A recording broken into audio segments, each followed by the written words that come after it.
Okay, so let's start. Okay, I'm supposed to, thanks to Gerard, I'm supposed to have 4 presentations. So actually I created only one single long presentation, and so the topic will be somewhat mixed. And if you have questions, please just interrupt me and raise your hand, and I will answer before waiting the end of the session. So, is it working? Okay. So I'm going to introduce you to the going a bit more in depth with respect to what Gerard presented yesterday and Gerard presented today on the fundamentals of the EMMO. And it will be a journey on philosophy, on physics, mathematics, quantum mechanics. It will be a bunch of topics put together. And I hope in the end you will see what is the perspective behind this ontology in order for you to understand what we did and to appreciate or criticize what we did, but I hope also to contribute and to make it grow and to make it better if you want to use it in your application. So, as Gerard and Georg said, the EMMO is a multidisciplinary effort, and this is, I think, is the most important thing that we need to underline in this initiative, because it's not something that comes from philosophy, not something that comes from physics. We try to mix our disciplines. So that's why we are involving people from philosophy in this activity, and also people from ICT, because only combining our knowledges it is possible to make a step forward in interoperability, not only of data or models, but also interoperability of our knowledges. So this is the spirit behind the European materials modeling ontology, try to cross the boundaries between our disciplines. And this activity doesn't start from scratch.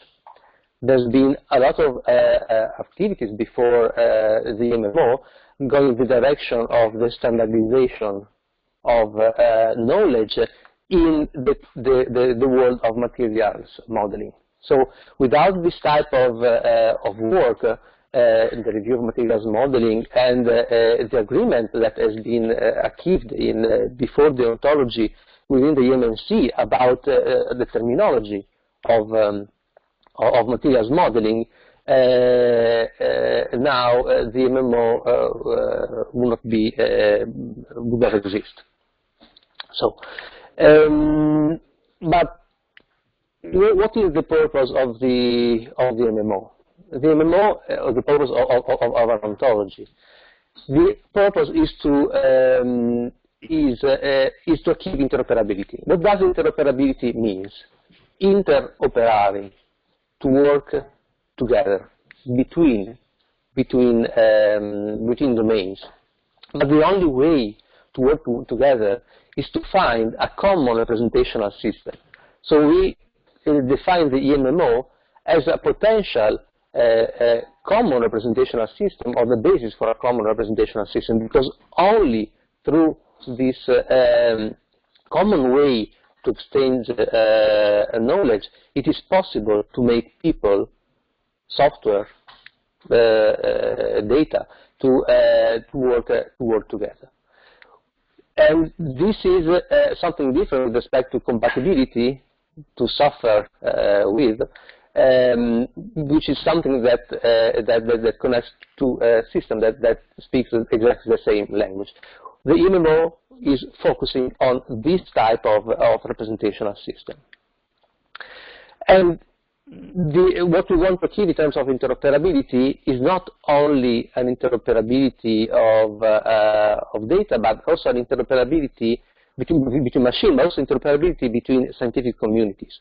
So what we want to achieve is also a tool enable the scientific community to find a common language and to express the user case that that each community wants to deal with.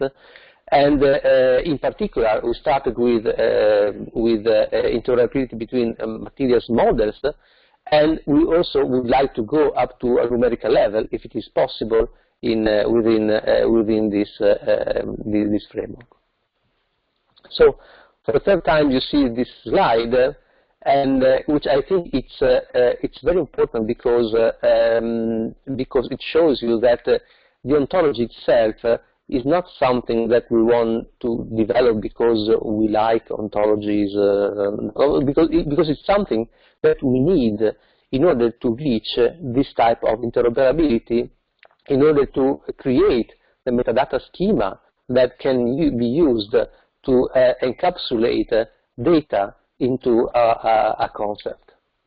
So the ontology is simply a way to do this, but we already are using ontology. If you are a physicist or a chemist, you are already using an ontology. So a system of knowledge that you use to interpret what you see or what you measure. The EMMO or the formal ontologies are a way to formalize this on a level which is higher with respect to the lower level of knowledge that a physicist or a chemist have when deal with, for example, mathematical models or computer or software when dealing with the real world. The EMMO is simply another way that tries that tries to be a common language between these lower level languages that are much more expressive than what the EMMO or ontology will ever be.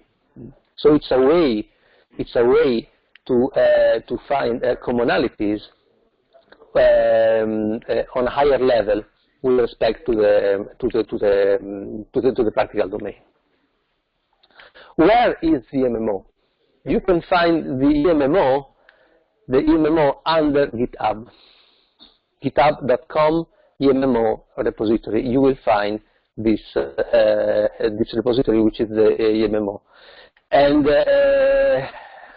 I will show you also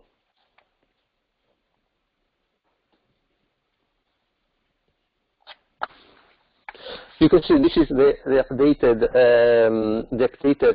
GitHub repository, and you will see here that you have the release, one release.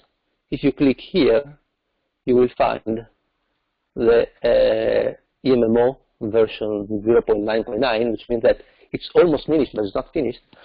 And you can download the whole package directly from this repository. And I've also uploaded a few minutes ago I created another branch, the release 2, in which you can find also the documentation and this presentation. So if you want to, if you are unable to see the screen because you are too far away, you can go to the GitHub repository, go to the branch 0.9.9 release 2, and you will see that there is also this presentation available for you if you want to download. So this is where you can find the EMMO. Why it was okay? You can find the EMMO. Okay. And how to work with the EMMO? What we used to develop the EMMO is Protégé. Protégé is, is a graphical user interface, Java-based graphical user interface that enables you to navigate through an ontology. We started using Hermit as a reasoner, and but as soon as the ontology increased in size, we had to go to FAC, which is a bit more efficient than Hermit. The problem is that it doesn't work with release 5.5.0 of Protégé. Only on Windows. On Linux is okay. So this welcome to the real world of informatics. You can use also Hermit in 5.5.0, but you will not be able to reason the full ontology, or downgrade Protégé to 5.2.0 in order to be able to use FACT with the full ontology. So, if you want to follow the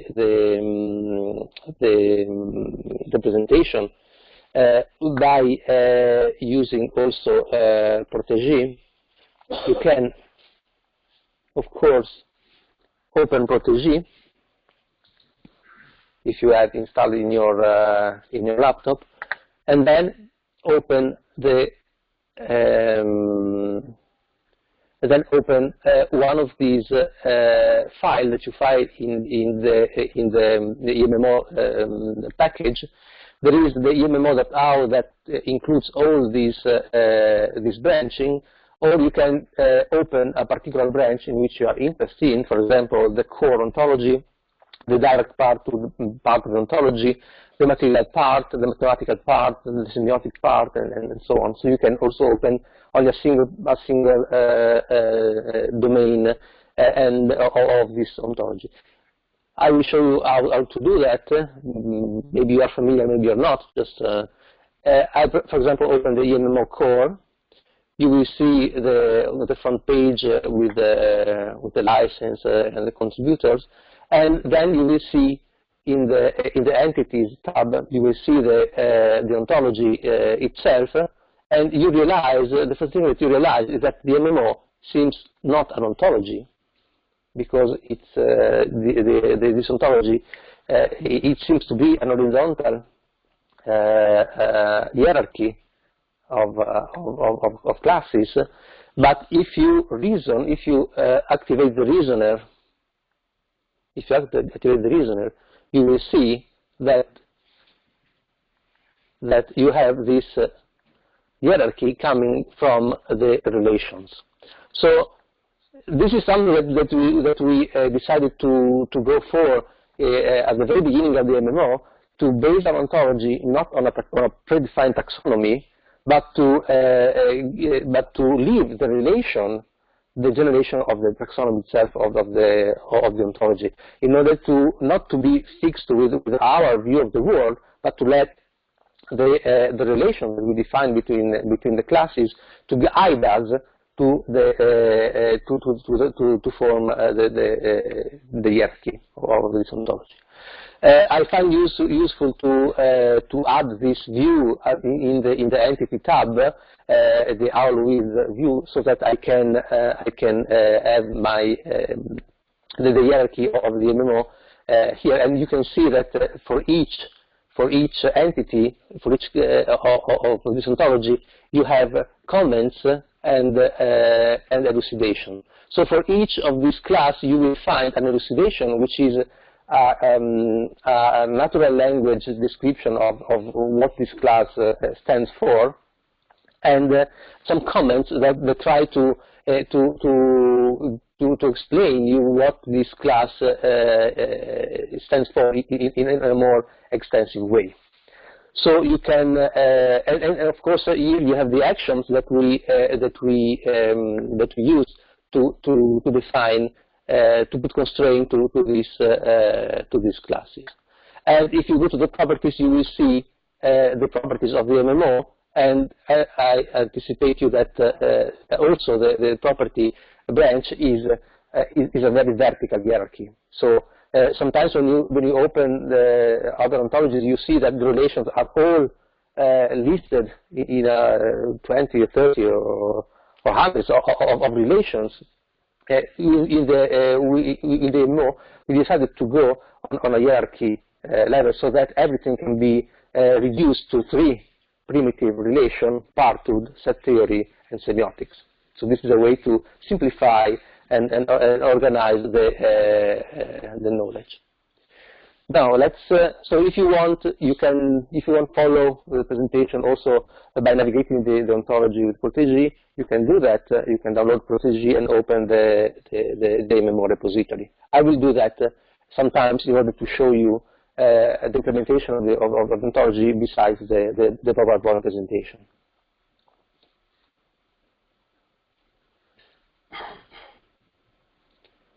Okay, so what do you want from the EMMO? This is a very important point. What do you expect?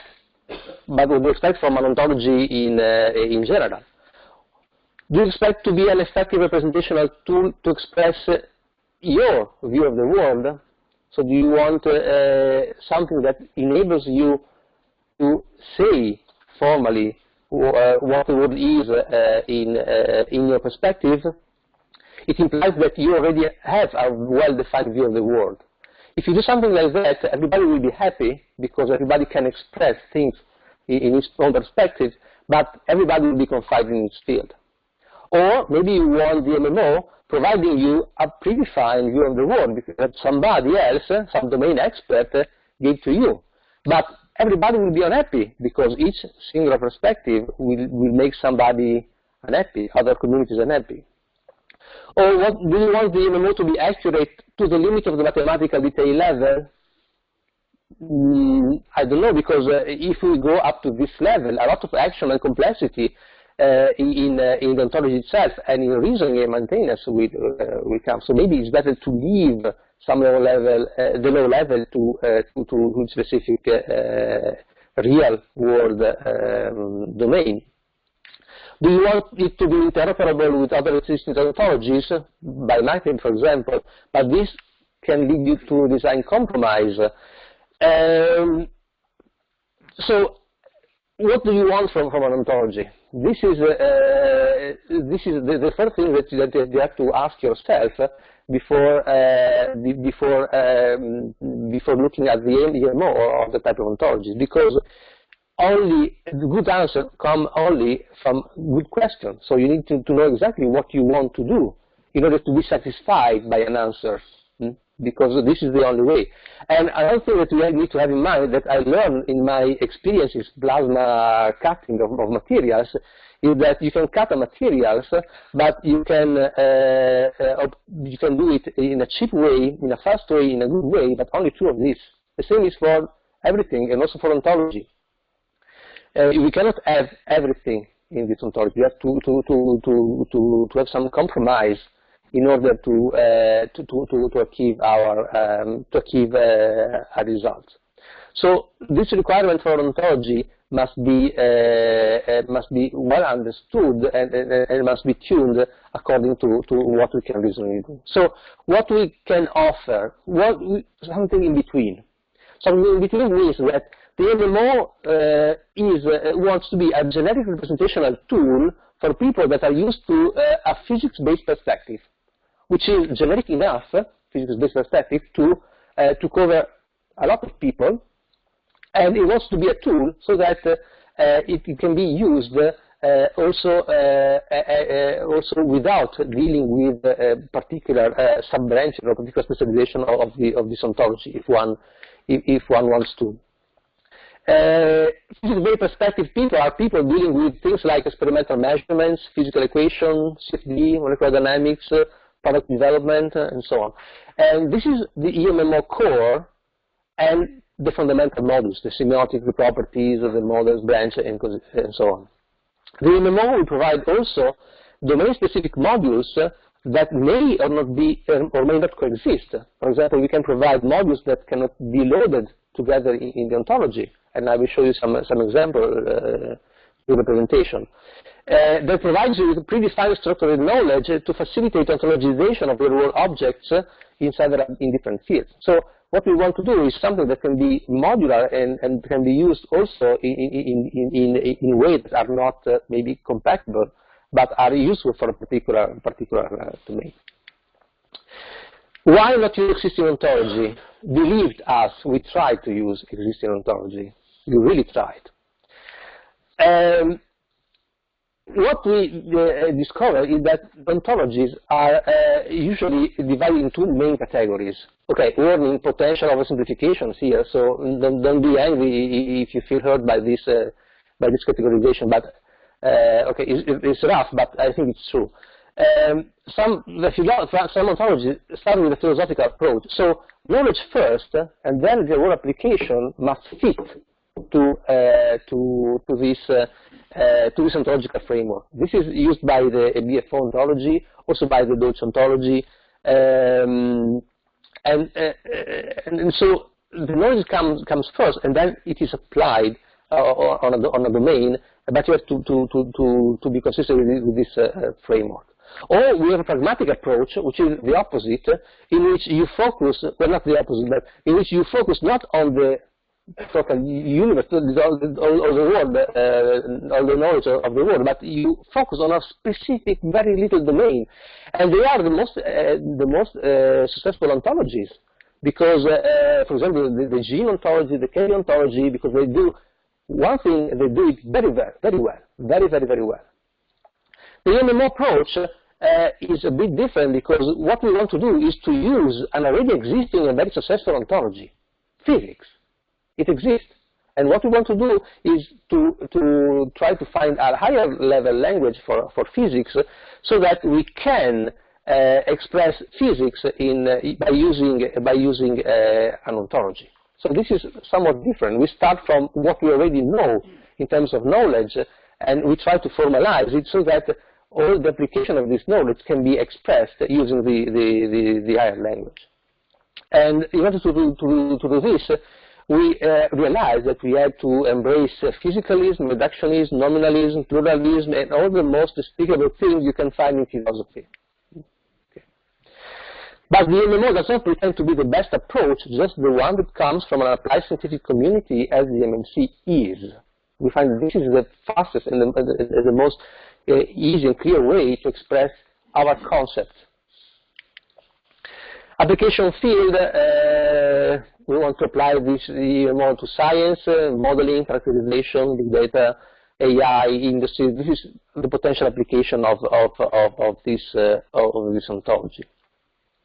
And the structure of the ontology is modeled like many other ontologies. You have the core ontology, and then you have modules that are somewhat dependent or not one by the other. You can see that the semiotic module is one of the most important modules that we have in this ontology. I will explain you why we need a semiotic module in the EMMO. Can you tell me 5 minutes? So just to stop. So basically, let's start talking about basic definition, just to understand each other. An ontology, what is an ontology? Let me try to redefine you for, you already have some definition yesterday. It's a way for a user to precisely represent a specific part of the real world called the domain of interest, using a common representational language, so that the knowledge about the domain of interest can be understood and shared between users able to understand the specific language. So we have the ontology itself, a part of the real world, which is the domain of interest, and a representational language that is shared between the users. So typical ontology describes what a real world object is in terms of categories by using classes, what are the relations between the real world objects, and define the symbol used for the representation of the real world object. So real world object, relations, and symbol. This is an ontology. Real world object can be preliminarily and formally defined as the things that we perceive, we can interact with in our everyday experience, and are always intended to be within space and time. So this definition restricts what is real to what can be experienced by the users in terms of space-time event. So real-world objects are given as a primitive concept in this ontology. It's something that the user perceives and can give a name. So an object in this ontology is something that you identify, and you give a name to it, or name, or you sign it, or you recognize. This is how human works, how our human brain works. See things and categorize in objects. So real-world objects are given because it's how we work intimately, and a primitive concept in this ontology. And also space and time is a primitive concept because it's where we live. So this is a concept quite space-time is a concept well known and well assessed in physics. In the EMMO, a real-world object falls under one of the following two categories. They can be physical object or non-physical object, but they both are space-time, region of space-time. A physical object is a region of space-time that you can interact with, the user, which is an observer, through a physical interaction that comprises both matter and energy, while a non-physical object is an empty region of space. So we show that space-time really exists, and exists also if it is not perceivable, because it's like the board in which the chess pieces play. It exists. It may be empty, but it exists. It's a place in which you can put your piece. So this is the meaning of non-physical, but in a sense they are physical, because they are real. So we call real something that is, the space-time is real. The physical is a part of the space-time that can interact with a physical phenomena within the observer. So the concept of reality includes also non-physical objects, or empty portion of space-time, because it could potentially host a physical object. So the real world is the domain of the real world object, being them physical, matter or energy, or non-physical void region. The real world is in its entirety is what is commonly referred as the universe, the largest space-time region that comprises everything that exists. So this is what we, what our view of our cosmological view in the EMMO. One space-time, which is the universe, with sub-regions which host physical, which can be interact with the observer using a physical phenomena, and empty regions that are real, but we call them non-physical. So physical has the meaning of physical interaction. Okay, this is the meaning of physical. The process of representing real-world objects through an ontology, or generally through any knowledge representation mean, draws a clear distinction between three elements. What is represented? So the object. The sign using for building the representation.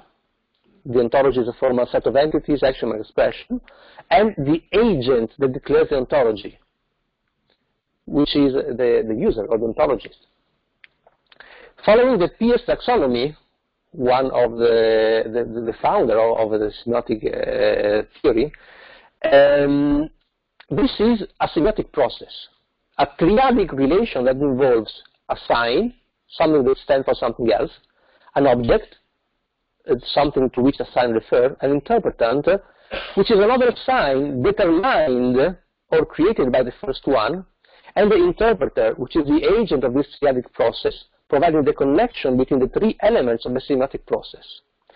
The interpretant is the interpreter's internal representation of the object, which can also itself act as a sign for further interpretation.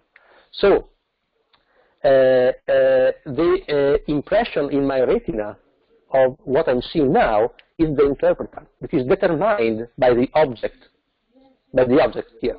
And a sign, and the interpretant itself is a sign, but I can, using an internal process, express a sign that can be heard by you, like my voice, for example, which is outside the interpreter. And this is the triadic relation of semiotic. And you can see here, as Gerd pointed out, everything is within the real world domain. So it's like a region of the universe wants to express another region of the universe with a third region of the universe. The interpreter that includes also the interpretant, the user that see an object and produces a sign for this object. And all of this is within the real world domain. So it's a physical phenomena itself, semiosis. This figure, as I told you, is based on the assumption that ontology domain, the domain of interest and the user domain do not intersect. You see here, ontology is separated by the domain of interest, which is separated by the user domain. But they are, all of these are included in the real-world domain. In this work, we will use extensively the terminology coming from Peirce taxonomy. The term object is used here to denote what is or can be represented by a sign for a given interpreter. So we use object to express something that you recognize as an object. This is the work of the interpreter. We don't want to formalize how this can be possible, but we want to define what an object is for an interpreter without going more into the detail of why this is an object. We know that this is an object for me, and I try to define why is it by using formal definitions. But the mechanism that makes this what I see to be an object is not covered by the ontology. The counterintuitive definition of a void region as an object comes from this approach. So an empty region of space-time is an object because I can name it. I can name it, so I can, and it is real, so it is an object. So the word object is also an empty region of space-time. So space-time is itself an object and carved into sub-objects. For example, the void space within a chemical reactor or between atoms in a material, this is a real thing.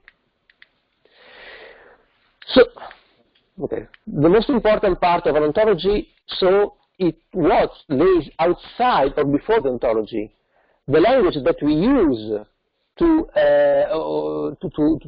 represent and to discuss and to show what a thing is for me and for you. So without a shared background, all ontology interpreters, developer and user, will not be able to understand and to use the ontology itself for any purpose, because you need to connect the sign to the object. And if you see here, the interpretant, so the user domain, is outside the ontology. So the ontology itself cannot link the sign to the object. It's the interpreter. So it's what lay outside the ontology, the most important part of an ontology. And this is something similar to what Wittgenstein said in his Tractatus. The sense of the world must lie outside the world. In it there is no value. So it means that you need to give a sense to the world, to interpret the world, you need to be outside the world. And you see, what you say also is that the contemplation of the world sub specie aeterni, from the outside, as a God, is a contemplation of a limited whole.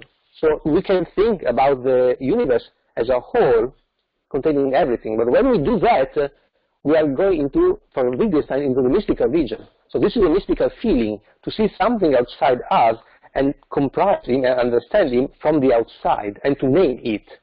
This is what Wittgenstein intended with the mystical feeling. So what we want to say here is that in order to develop an ontology that describes a world, you need to be outside the ontology in order to show what the world is to other users, to other interpreters. So I'm sorry, this is a very dense slide. I'll try to go through it very briefly. So everything, the semiotic process is within the world domain. This implies that everything is made of real world. So the restriction of the semiotic process completely within the real world can be considered as a sort of physicalism, in which everything that exists falls under the category of real world object space-time region. Unlike common conception of physicalism, reality for the EMMO is not restricted only to matter and energy, but also to the empty region that hosts no elementary particles, so the non-physical region. So we are physicalists, because we say that everything that exists is a space-time region, everything. So in this ontology, you can name an object which exists as a space-time region, or physical or non-physical. This is physicalism, pure physicalism.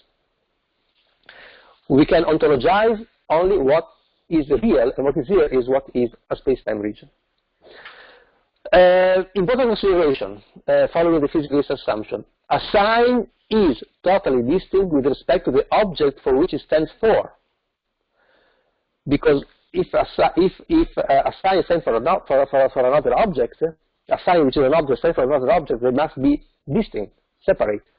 As obvious as it may seem, the exactly this simple fact can lead to formally incorrect statement in which a sign is said to be the object. But this is natural. For example, Gerd before showed you a picture saying this is the gamma quadrant.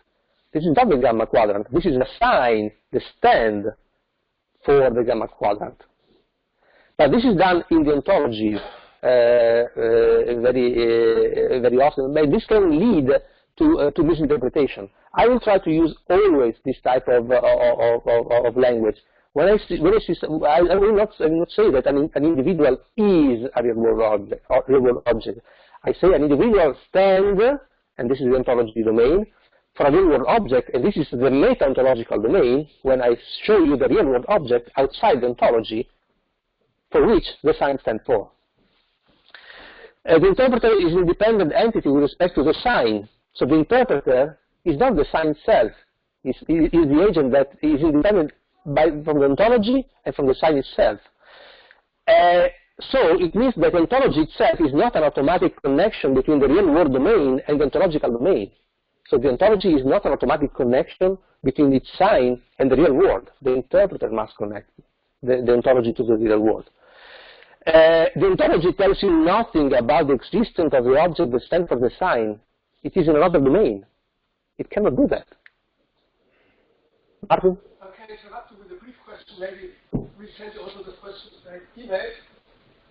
Is there a way in the EMMO to describe that those two signs, which are two different physicals because they are in different places, are the same in a certain sense, which is not identity. In some other sense, they are the same sign.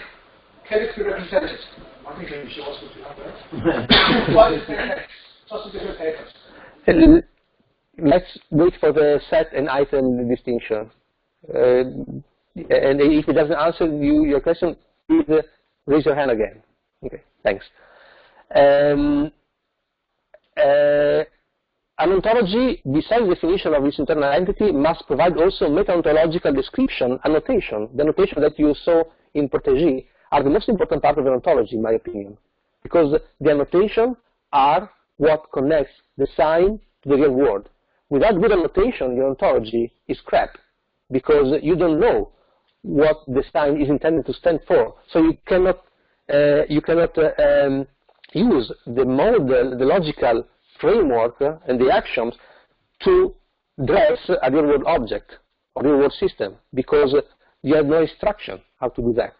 Okay, you can try to you can read the name of the classes and try to maybe I have something in common with the word it and try to connect, but this is not how it works. You need to provide annotations in order to facilitate the interpreter, which is someone like you, a physicist, for example, to understand what you mean with your class and to connect with the real-world object. So in this sense, annotation, which is a meta-ontological entity, well, no, it is an ideal entity, but for me, they are on a meta-ontological level. They are the most important part of the ontology because they are the way in which the user can connect the ontological object to the real world. It's done.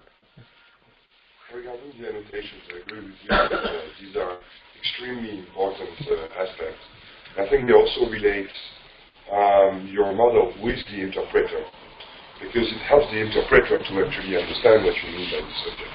Yes. Now, the question is, what kind of annotations and how do you structure them? It depends on how you write your ontology, and so up to now this is an annotation. This presentation is an annotation. The paper that we are writing and we will submit soon is an annotation. The annotation in the RDL file is an annotation. So me speaking with you explaining it's an annotation. So this activity is the most important one. The most important one for an ontology to be successful. We can express it in first order logic, second order logic, in every way possible, so we have several possibilities to formalize the ontology. But so the shape of the ontology can change, but the meaning is something that is meta-ontological and must be agreed and understood by the interpreter, by the community. So I would like to, so with this slide, I would like to stress a lot what happens outside the ontology before. Go briefly to this slide because you already seen from Georg the representation of the semiotic process in which the interpreter is shown to be the most important part of the process because it connects the object and the sign, and the fact that being an ontology formal system, what the ontology constrains you to express using logic is to say something that is consistent with the logic that you decided, the action that you decided to use to represent your world. So, so an ontology is the logical system is as good as it can arrange the symbol that you use in a way which is consistent with their meaning. But it doesn't. It tells you nothing about the real existence of what you are designing within the ontology. It may exist, but in the logical framework in the logical constraint that you apply to your ontology, but also maybe not. Okay, let's skip this. So the most important EMMO component is you, the interpreter. So it's the user of the ontology. An ontology is a dead thing, like an unread book. It takes life only when it's interpreted by a human being or an AI to be linked with the real world for a specific purpose. So the interpreters must be trained outside the ontology at the meta-ontological level to know what an ontology stands for. Otherwise, you will use a model for something that is not fitted for.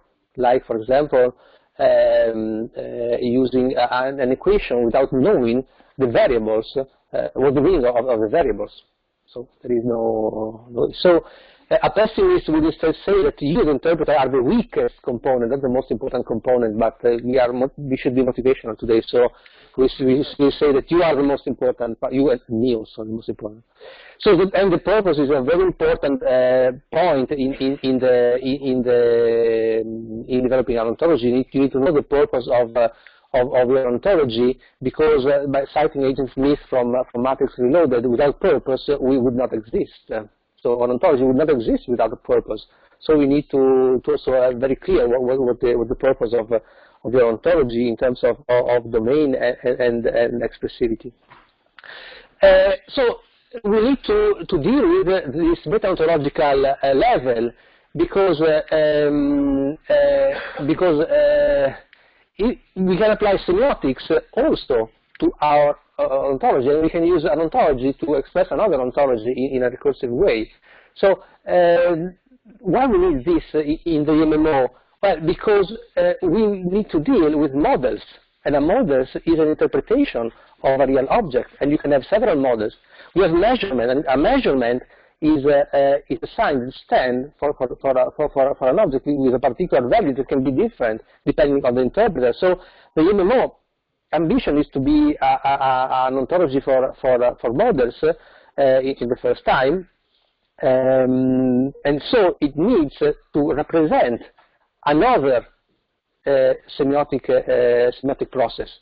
So the connection between object, signs, and an interpreter within the domain of interest of the ontology. So you can see that the EMMO, maybe at this level, has as a domain of interest the subdomain of the real world of a particular set of users, for example. And so what we see is that there is an intuitive way of defining lower and upper ontology in terms of upper and lower in terms of containment of expression and representation of the semiotic process. So this poses a limit because there is you cannot contain subdomain of space-time infinitely, and you cannot reduce the space-time to a very low level, because the elementary level is a level in which you get no element to build a semiotic process. So there is a level in which things are so simple that there is no interpreter, no object, there is only one elementary particle, for example. And the upper level is the zero level, the real world level, in which you have a map paradox in which the sign and the object are the same thing. So this is, you can find this paradox expressed in Borges scale. And if you go upper, you have the metaphysics level, which is outside the world. We cannot say nothing. It's a mystical feeling that we have when we deal with, when we see ourselves looking at the universe outside the universe. So, the EMMO lives here inside, within, is a sub-part of the world that tries to express another sub-region of the world. So the metaphysics level is not included in the EMMO. We should call meta-real level, because we use the word physical only for physical interaction and real for space-time. So the meta-real level is not included in the EMMO, because all things that are perceivable in space-time are possible object of semiosis. In our opinion, the statement about the existence of a single basic ontology that could potentially cover all the aspects of the real world is not possible, also according to this view. Nominalism. We also are deeply rooted in a strict form of nominalism, because following our previous statement, we can say that the relations between science and the real world doesn't exist independently of a physical interpreter. So the semiosis is done by a real world object, by an interpreter, which means that universals does not exist. Every concept has a physical object to represent it. And also the assumption that everything exists in space and time means that the abstract objects do not exist. And if they existed outside space and time, they wouldn't interact with the interpreters, cannot be perceived, which is the same as non-existent for us. But of course we need because in common language we use abstract concept. How do we deal with that in this ontology? We deal with that using sets of individuals that represents collection of instances of particular concepts. So in this way we deal with what we call abstract entities. Another important point is epistemological pluralism. So the EMMO is not intended to represent what the real world is in terms of absolute truth, but how the world appears to a group of different interpreters. So we can say nothing except what is perceived, and what is perceived can be said in many different ways depending on the perception modality by each interpreter. The interpreter role is often neglected in applied ontologies, implicitly assuming that an ontology is interpreter independent. This is not true for physics. Somebody thinks that physics is an exact science. It is not. It is not exact. Okay, it has a very rigorous way, the experimental way to state things, repetitive experiment, and so on. But you know, each experiment gives you every time different results, and models and theories. Different models and theories can be applied for the same physical phenomena. Which one is correct? For some theories, we know that they are correct 99%, and other theories not, are still open. So there is not science is not exact. So it is what we can ontologize is a knowledge that we have, and the knowledge that we have is not one. So this kind of approach, assuming that an ontology is interpreted independent, is epistemological monism. Ontology development is a task discovering existing real and unique truths about the world, and toward the formalization of this logic behind it in a representational system whose signs may have different labels written in different languages, but share the same meaning because the truth is only one. This is not what we say in the EMMO. We are saying that what we perceive is different depending on the interpreter, and we can say different because they present the world in different way that are more or less precise or accurate. Applied physics teaches us that underlying truth, if it exists, is not an easy finding. The more we investigate deep, the more it seems to escape us. Huge theoretical difficulties in formalizing mathematical model by the enormous number of entities involved, even in the most simple physical phenomena when we use a multi-scale approach. So the truth escapes us, even if we have the model, this application, it's very difficult to be implemented. We have a de facto epistemological pluralism when dealing with physics theories or experimental measurement. There is not single one consistent means of approaching truth about the world, but rather many attempts. There are several reasons to point towards epistemological pluralism. Quantum mechanical, dualistic wave-particle nature. Which ontology apply to quantum mechanics? Ontologists, not physicists, prefer the bomb approach in which entities exist every time. So the hidden variable approach. While Copenhagen interpretation deals with a dualistic wave-particle nature. So what ontology do you use for quantum mechanics? There is not one. There are several ways to describe this.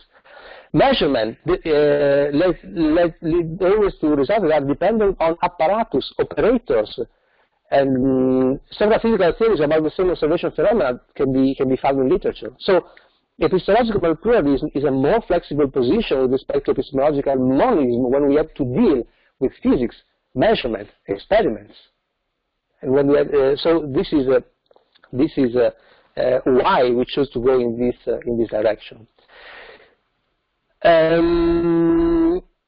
Okay, what we want to do now is try to formalize this approach using a natural language, an formal language, which is on a level upper than the formalization on interpreter level, and we will recall concepts from physics and engineering. We will use sign inside of science in order to understand what a sign means in the EMMO.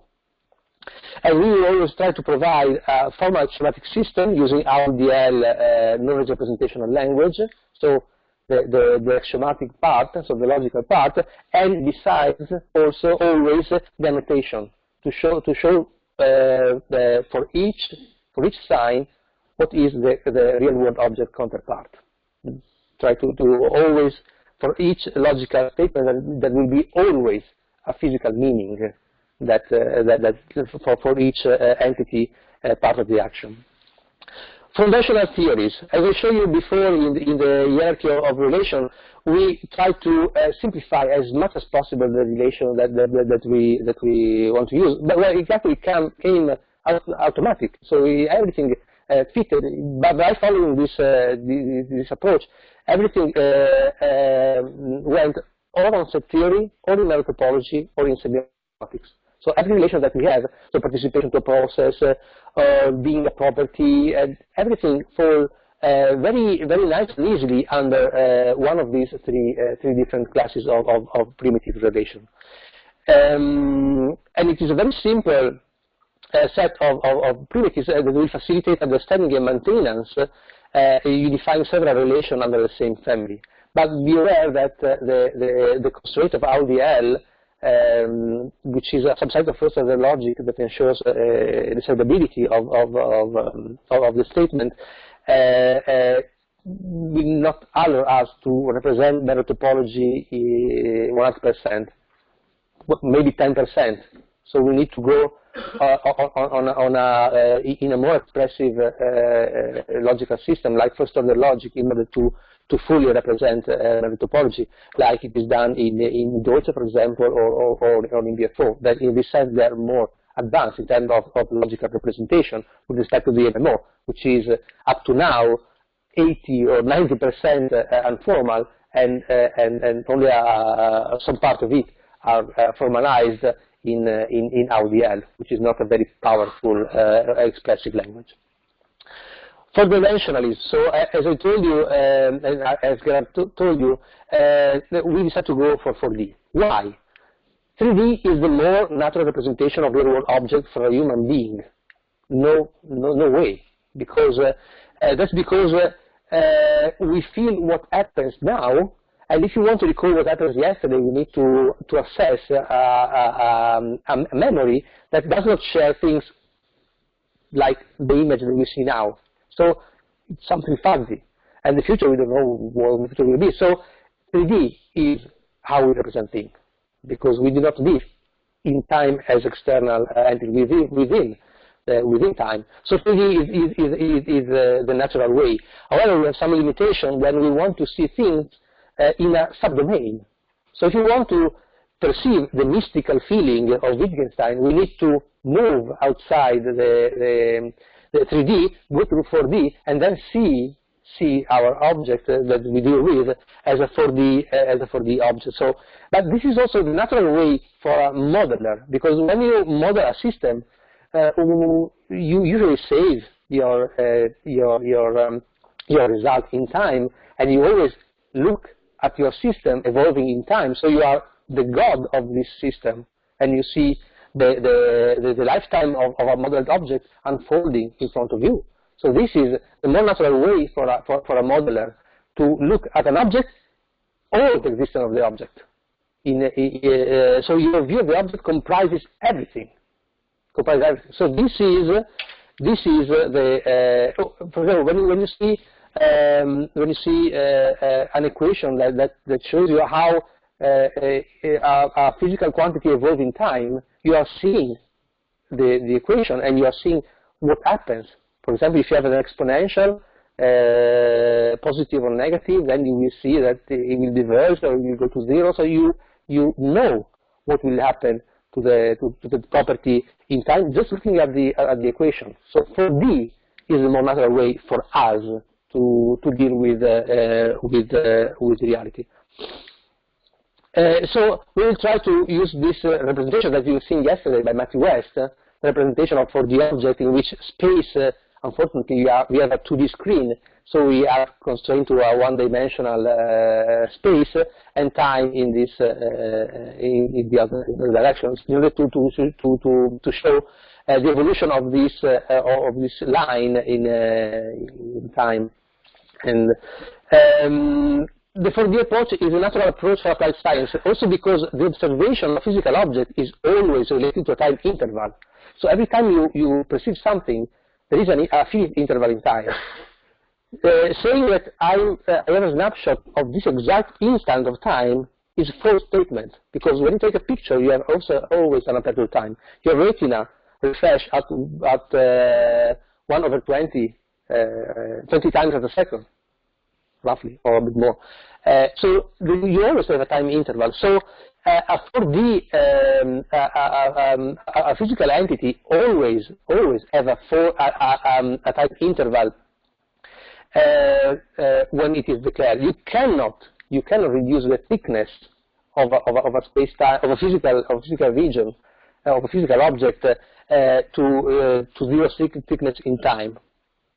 And this has a straightforward connection with the physical object. It respects the nature of perception and also the nature of measurement that always has an aperture time in which you average the measured quantity.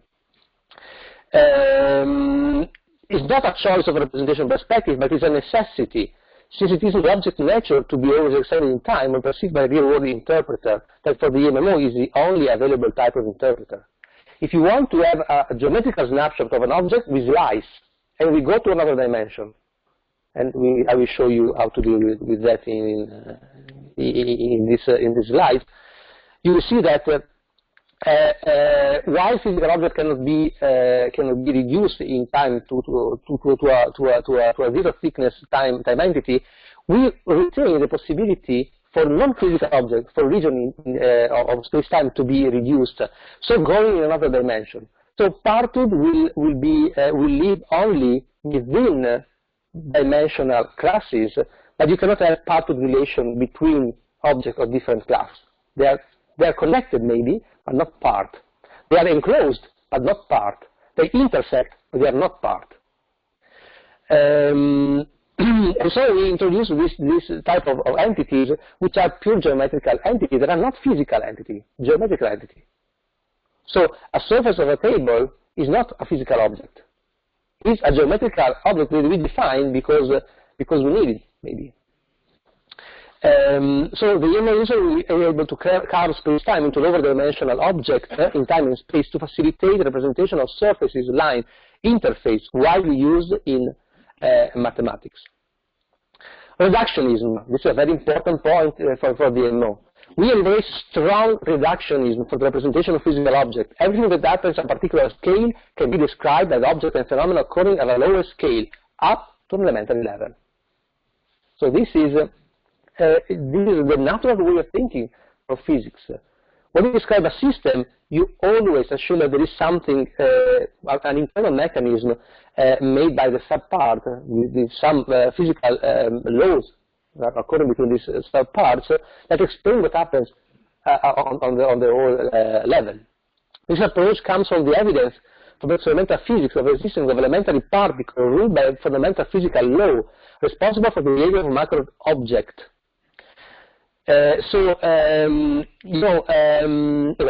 Reductionist thinking is very well rooted in applied science and would really help EMMO interpreters to draw the line between ontology entities with defined physical properties and the composite physical object whose properties are derived by their parts. We state that the fundamental physical object, the one for which we can say something objectively regarding its property, is only the elementary object, which is also true for the standard model of particle, because it's the property of the elementary particle are very well defined by using a very elementary interaction process. In particular, we embrace ontological reductionism, stating that wholes come actually from analysis or description of a system by a specific interpreter, so they are subjective to interpretation and not fundamentally existing entities. So everything perceived on a scale larger than elementary scale comes from definition. So what we know for sure is there are elementary particles and the universe. That's all. Everything in between, we need to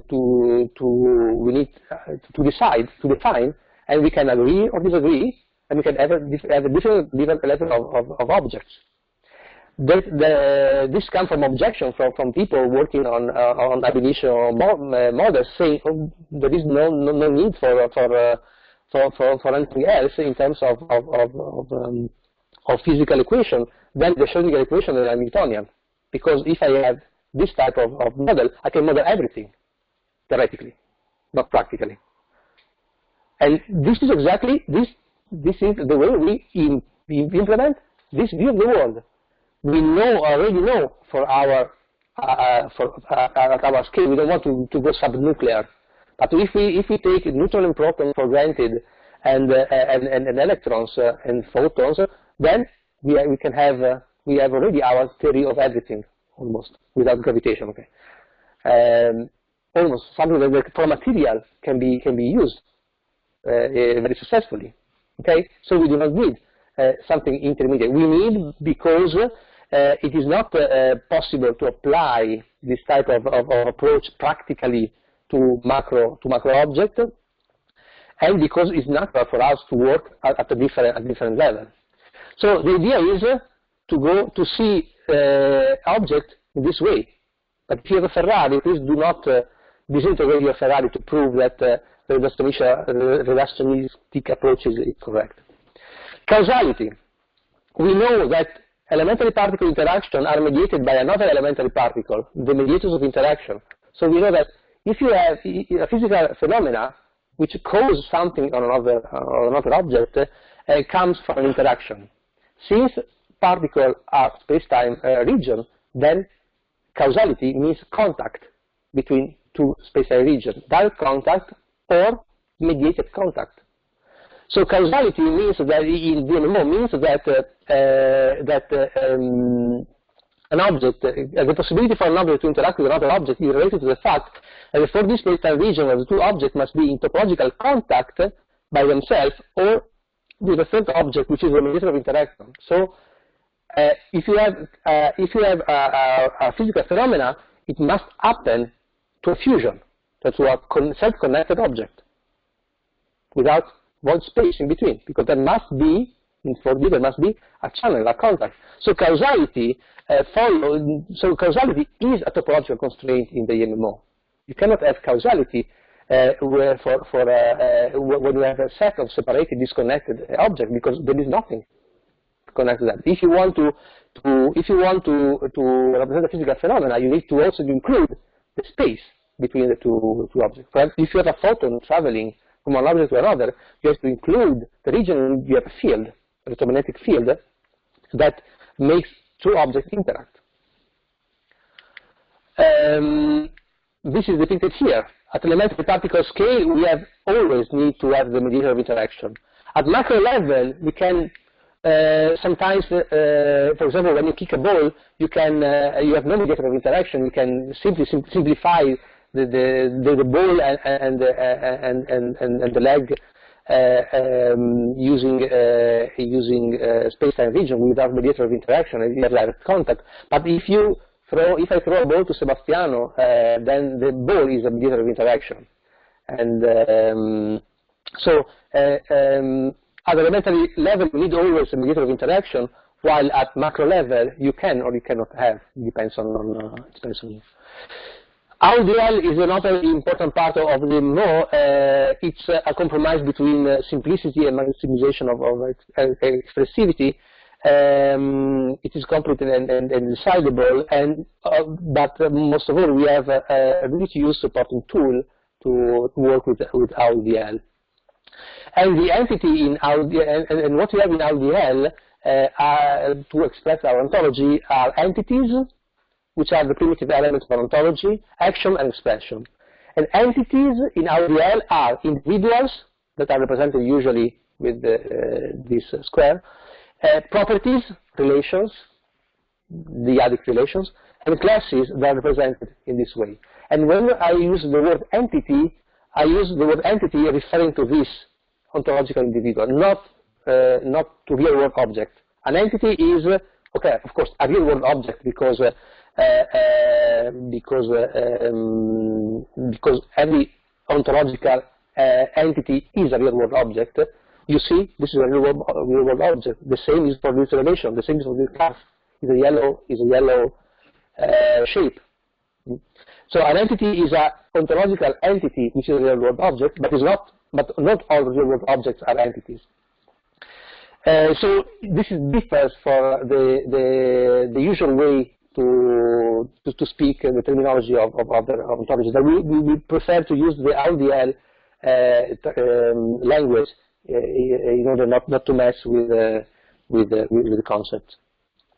So you see individuals that stand for real-world object through an interpreter, classes that are collection sets. In RDL, a class is interpreted as a set of individuals, and actions, which are logical statements that have a sense in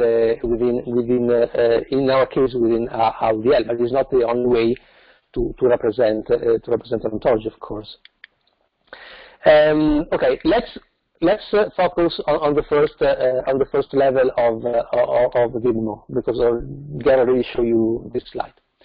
So the upper class of the EMMO is the EMMO class. It represents the set of all individuals declared within the RDL according to EMMO.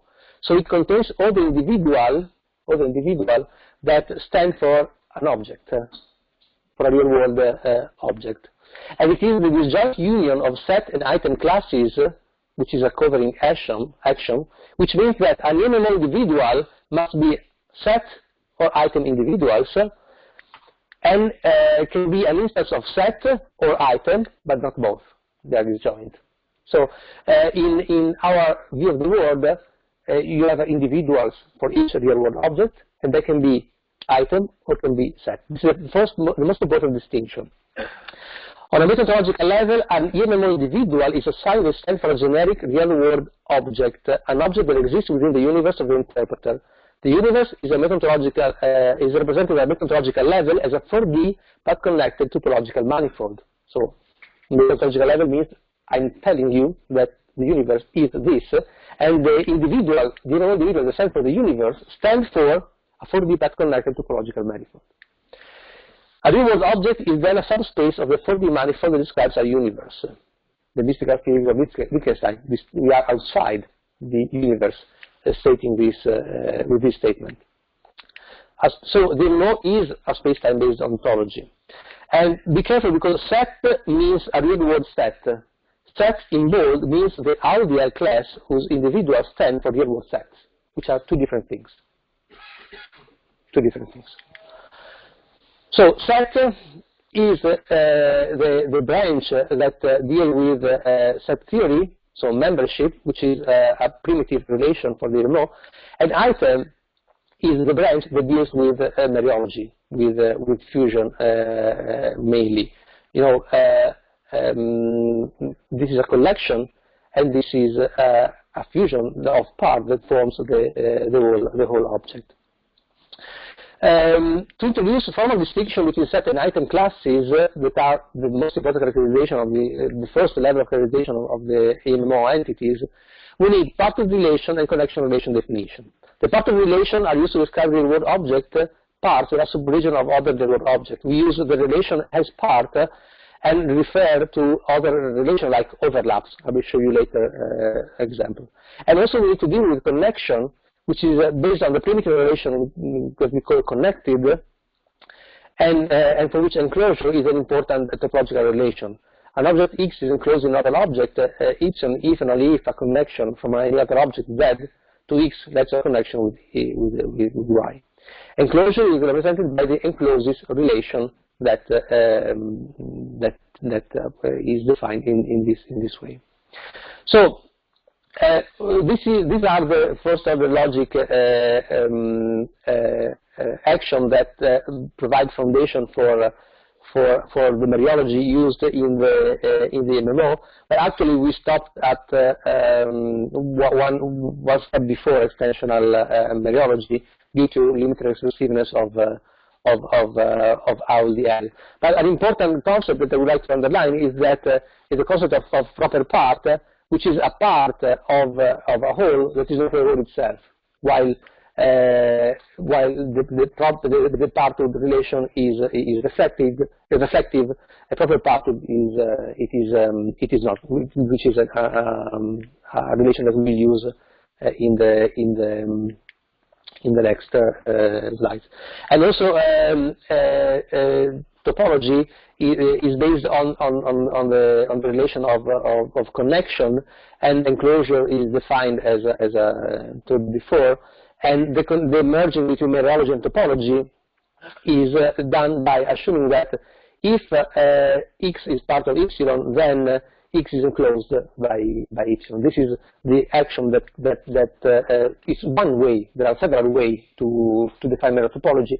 This is one way that we decided to use to go for the EMMO.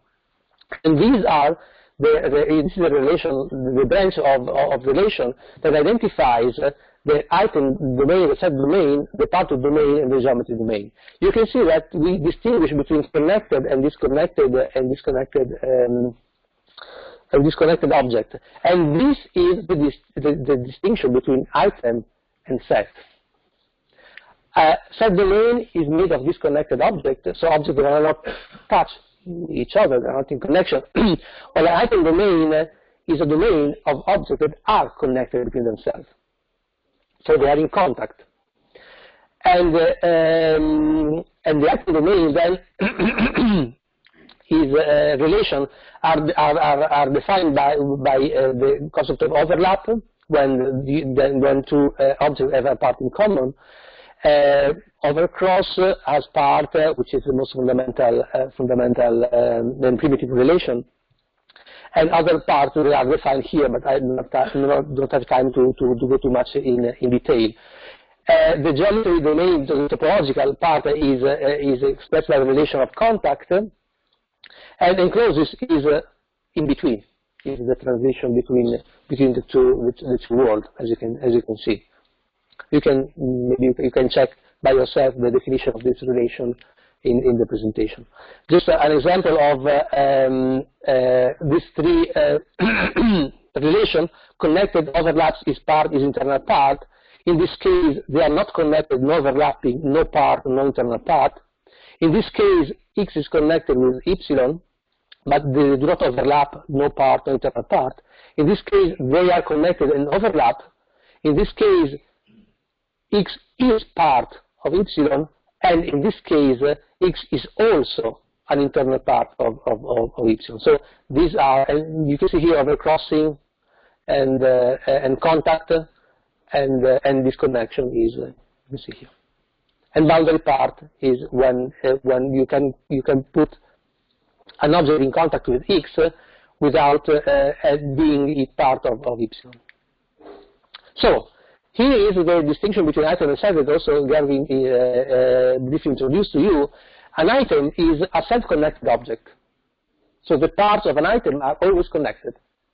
You can partition. Any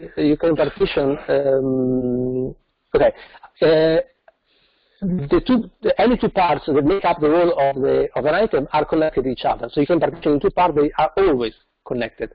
So this is the concept of self-connection. And here you can see 4 items.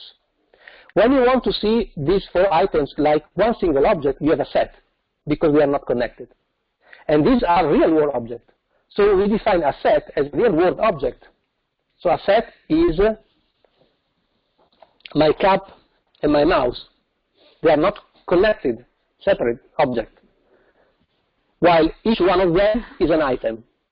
So we can say that a set has member items. Making use, so this is the first distinction that we do in the EMMO, and as I anticipated you, causal connection means that things must be in contact. So causality is is different with between set and item. Set has no causality between the item, while item internally can have causal relations. One small question. Connection here means touching or having interaction. Connection is. If you put your mouse on the cup, they are connected. Connect is a primitive. It is what you want it to be. In this case, you can use the concept of path connected. So you can draw a line between two objects without going outside the objects. But it's primitive. It's used to define. There is something I think I did not include it here, but in the paper that we are writing, we are trying to define what is connection, but in an intuitive way. It means that it is primitive. It's something we take for granted. But path connectivity is the most maybe easy way to visualize. Yes. Does it tell you how the parts are connected one to the other? No. No. Well, partly yes, because if you have if something is part of something else, you know that they are connected. Sorry, I said connected. I didn't make connected. I said, let's say, does it tell you the nature of what puts the parts together? Doesn't tell you. No. Does it mean I can bond to atoms, which is not the same? Nothing. Absolutely nothing. We don't want to do that. It's too specific. It would imply a lot of more details in the action that it is not possible to be introduced. So it is then up to the interpreter to say that this electron is part of the atom because it is bonded. There are no tools in the EMMO that analyze what the electron is and say, yes, it is part. No, it is not possible. When I say that we need to define the level we need to say at the high level and leave the low level to mathematics, this is exactly what I mean. Parthood doesn't tell you if an electron is bonded by an electron cloud by a nucleus, but being part, if this object is member of an out class which is bounded electron, and you know that it is bounded.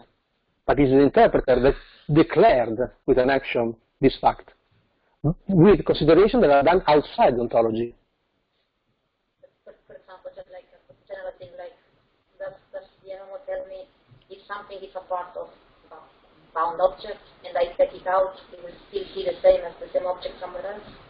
What do you think is the interpreter? I don't understand the question. An electron, if it is within the molecule, if it's out, so an electron within a molecule is the same as an electron when I take it out. You need to refer to a physical process. I don't know what you're doing. If you explain me the physical process that is behind this phenomena, then maybe we can ontologize. The first thing to do when you want to ontologize something is to express in a univocal physical terminology. What do we do is take out the electrons. We need to be more specific in the. In general, what I mean is, do the parts retain their individuality where they belong to something? Or I can only talk about the parts as long as they are within the thing? I don't know if I think you are walking in space, so this is a 4D ontology, so we can speak about a temporal part. That is as long as they are connected. So you have a progression of states that Gerhard spoke about yesterday. There will be some example of parts that apply to electrons and atoms and electron cloud. Maybe it will be clear in the later. Okay, this is difficult. This is how it works. How the EMMO works in order to represent real-world item. Back are real-world item, and here it's the ontology. The red line is stand for. So you can see these are real-world object, real-world item. They form a set, if you want, and they are represented by individual. Each one of these individual under the item branch. Squares is the RDL class that stand for the set of these two real-world objects, which are the individual. So an individual is a real-world object, is a sign, real-world object, will stand for this other real-world object. So the individual is not something abstract, is the sign that you draw in protégé, for example, to declare that stands for a particular real-world object. And then you have, so the class square is the class that stands for the set of these two individuals. The same is for circles, is the sign that stands for the set of these two individuals, which are real-world objects. Item stand for the set that comprises all the individuals that are declared under squares and circles. We can have ABC of an individual that stand for the set that comprises this object, the word object, and the set is the class that stands for the set, which is a real-world object, of these three individuals. This is stand for. Then we have our membership. ABC are members of this set, and these individuals are members respectively to these two sets. And we have also the relation of EMMO as member, because we can declare a membership relation saying that the class A, sorry, the individual A, which stands for a set, this set, as member the individual S and T that stand for these two circles. So, as you can see, we need to specify very well what is the sign, what it stands for, what are the sets that comprise, that as member the sign, and so on. So this is how the representation works. The division between set and item works in the EMMO. Okay, let's look at let's see this concept in another example. We have the whole P. P is a region of space-time. Then a user identifies some sub-regions that are interesting for him. Then he carved this region and separate this region only representationally, not physically. And we have these three regions of P that are a set. For example, the molecule in a gas.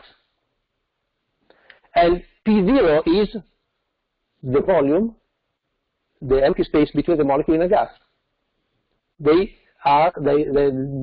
sum constitutes the whole, which is the container of this gas.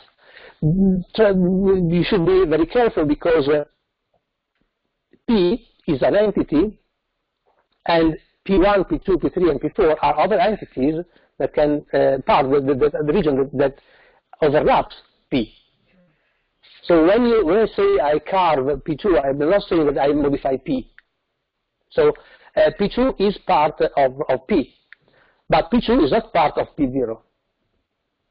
So there are levels of granularity. So this is one granularity, this is another granularity that must be understood in order to apply Parthood and understand Parthood in the right way. This is multiplication of entity. We had a seminar with Sebastiano about this free meals. It was a seminar on free meals, on the fact that this is a multiplication of entities. So we create something from scratch in an infinite way. When the paper is connected, we can define a set. So as I told you, an example, the gas is a fusion of molecules Pj and the void region between them P0. So the gas is this, and you have the molecules and the region. There is no causal connection between the molecules unless they are in a gas. If they are not in a container, they are not causally connected. There is no a way for them to interact photons, to use photons to interact, to have electrostatic interaction, for example, if they are set.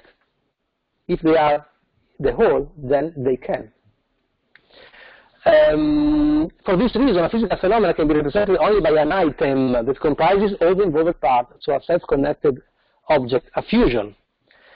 The objective of the physics approach is to provide a mean to express the causal relation between the parts involved in a phenomena. In other words, sets are causally inefficacious. This is a statement that Sebastiano suggested us, to say that sets in the EMMO are not effective in expressing causality. Okay, I told you that abstract object does not exist in the EMMO, but we can have a zombie abstract object, so a dead abstract object working, if we do this exercise, if we extend the domain of interest of the ontology also to the ontology itself. In this way, it is possible, maybe I don't go into detail because we have no time, but you have a presentation, you can check it if you want. We can introduce the class shape, which is in owl, which is a class that stands for exactly the same object for which items stand, and for which a square and circle are subset. You see, so shape in a way is the class whose members are square and circle. So we can use we can go up to a level and to include abstract objects. So a square and circle are shapes, while Y and J are I and J are square objects. This is a class of square objects. This is the class of circle object, but a shape is the class that contains as member these classes. So if we go up to a level, then we can also represent abstract object powerfully within the EMMO, but RDL has not this possibility. It's not possible. So this is led to maybe an higher level interpretation, but it is possible to do that also now. Okay, geometrical level. You see the concept that I try to express you, that Parthood only has domain and range within the same dimensional class. So if we have space-time and space, Parthood cannot go between two different dimensions. We have only connection that can go between dimensions. So the problem of boundaries and surface that is addressed by Darby in his book is solved. It's represented, it's not solved. We try to represent using the concept of ghost boundaries, which is as explained used by Darby in his book. So a boundary for us is a ghost, so it is a dimension that infiltrates an higher level dimension without being part of it, because it cannot touch something that is not 4D. So, we have connection that goes through all these dimensions. You can have two objects of the same dimension could be connected, or to connect with objects of different dimension, but they cannot be part of the dimensionality. And we extend also the relation to cover the geometrical domain using subspace, which is the slicing, the process, it can be intended. Okay. As a mathematical process of reducing the dimensionality of a topological space, for example. So, EMMO physical requires that everything physical is 4D, while subdimensional objects are considered non-physical but still real. And part relation occurs only between items with the same topological dimension. Okay, the relation of slicing of subspace can be better understood by interpreters if items are considered to be part of a topological manifold with specific topological dimension, 4D, 4-manifold, 3-manifold, for which the subdimensional relation is the operation of identifying self-connected subregion of lower dimensionality, lying on a plane, surface enclosed on a 3D space, and so on. And here you can have the definition of this relation, but I don't want to go too much into this detail because it's not needed. And you can here have an example of enclosure. W is enclosed in X. W intersect X.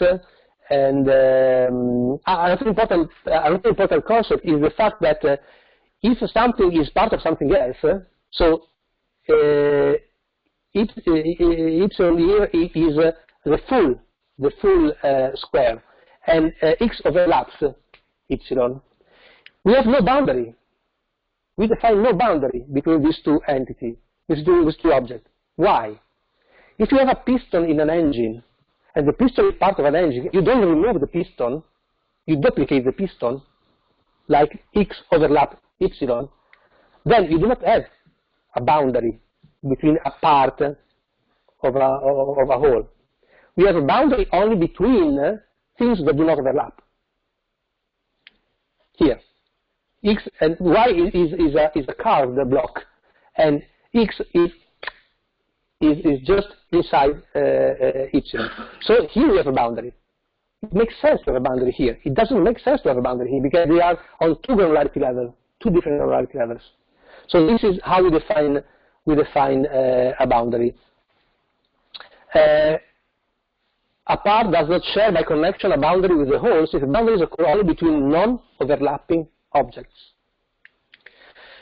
This is the slide that also Gerd showed you about slicing and the need for us to extend Parthood in terms of spatial Parthood and temporal Parthood. Spatial part, in our case, is a part that extends for all the lifetime of the object. All the lifetime. It covers all the lifetime. And temporal part is a part that comprises all the space extension, but has a limit in the time dimension. So these are two primitive relations that are defined in this way and are very useful to build the material ontology. The item subclasses. Okay, you can see here space, habit, and time, as showed you by Gerd, and you see here the different dimensionality of this geometrical entity, objects, and space-time will be the class in which we put every physical object for this ontology. Slicing occurs only within the same superclass, or to superclass of reduced dimension. For example, you can slice an hybrid, so a space and time object into a time object or a space object and within the same sub-branch. But you cannot go in the other direction. Okay, the last core level, the physical, how much time? 15. The physical level. This is the physical level class. Very, very simple. We distinguish between physical and void. Void is the non-physical, what we call the non-physical object class. Something that can have a physical interaction with a physical phenomena with the observer, and the void is an empty region of space-time. Simple and easy. And a physical, an elementary is a physical. So an elementary is the most basic physical entity that we can have. The reductionist approach leads to the assumption that the most fundamental physical object is an elementary object.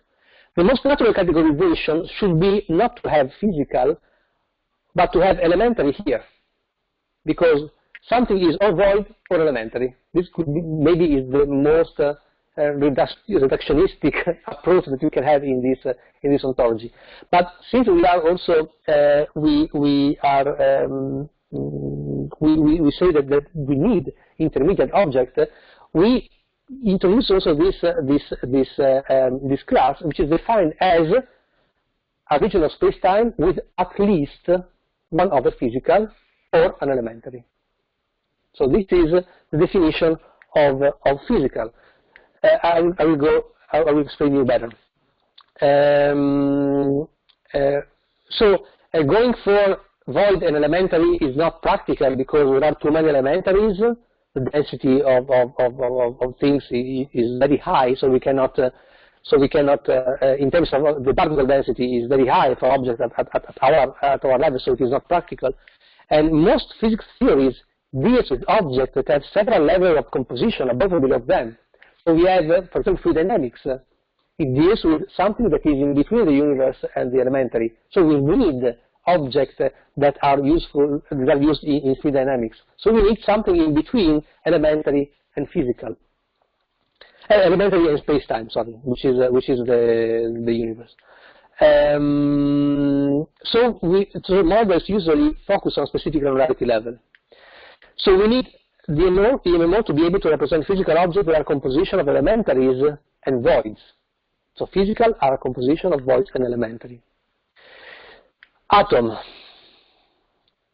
You know that atom means indivisible. We know now that it is divisible. But philosophers, maybe because of the Democritus legacy, use the word atom to mean something that is not divisible, and regarding to the fact that the atom language, the atom word, refers for physicists to atom, and vice versa. Actually, physicists should change the definition of atom, not philosophers. In this case, philosophers are totally right.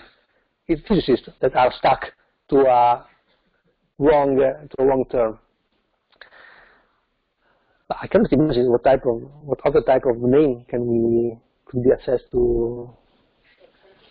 Sorry? X-atom. Okay.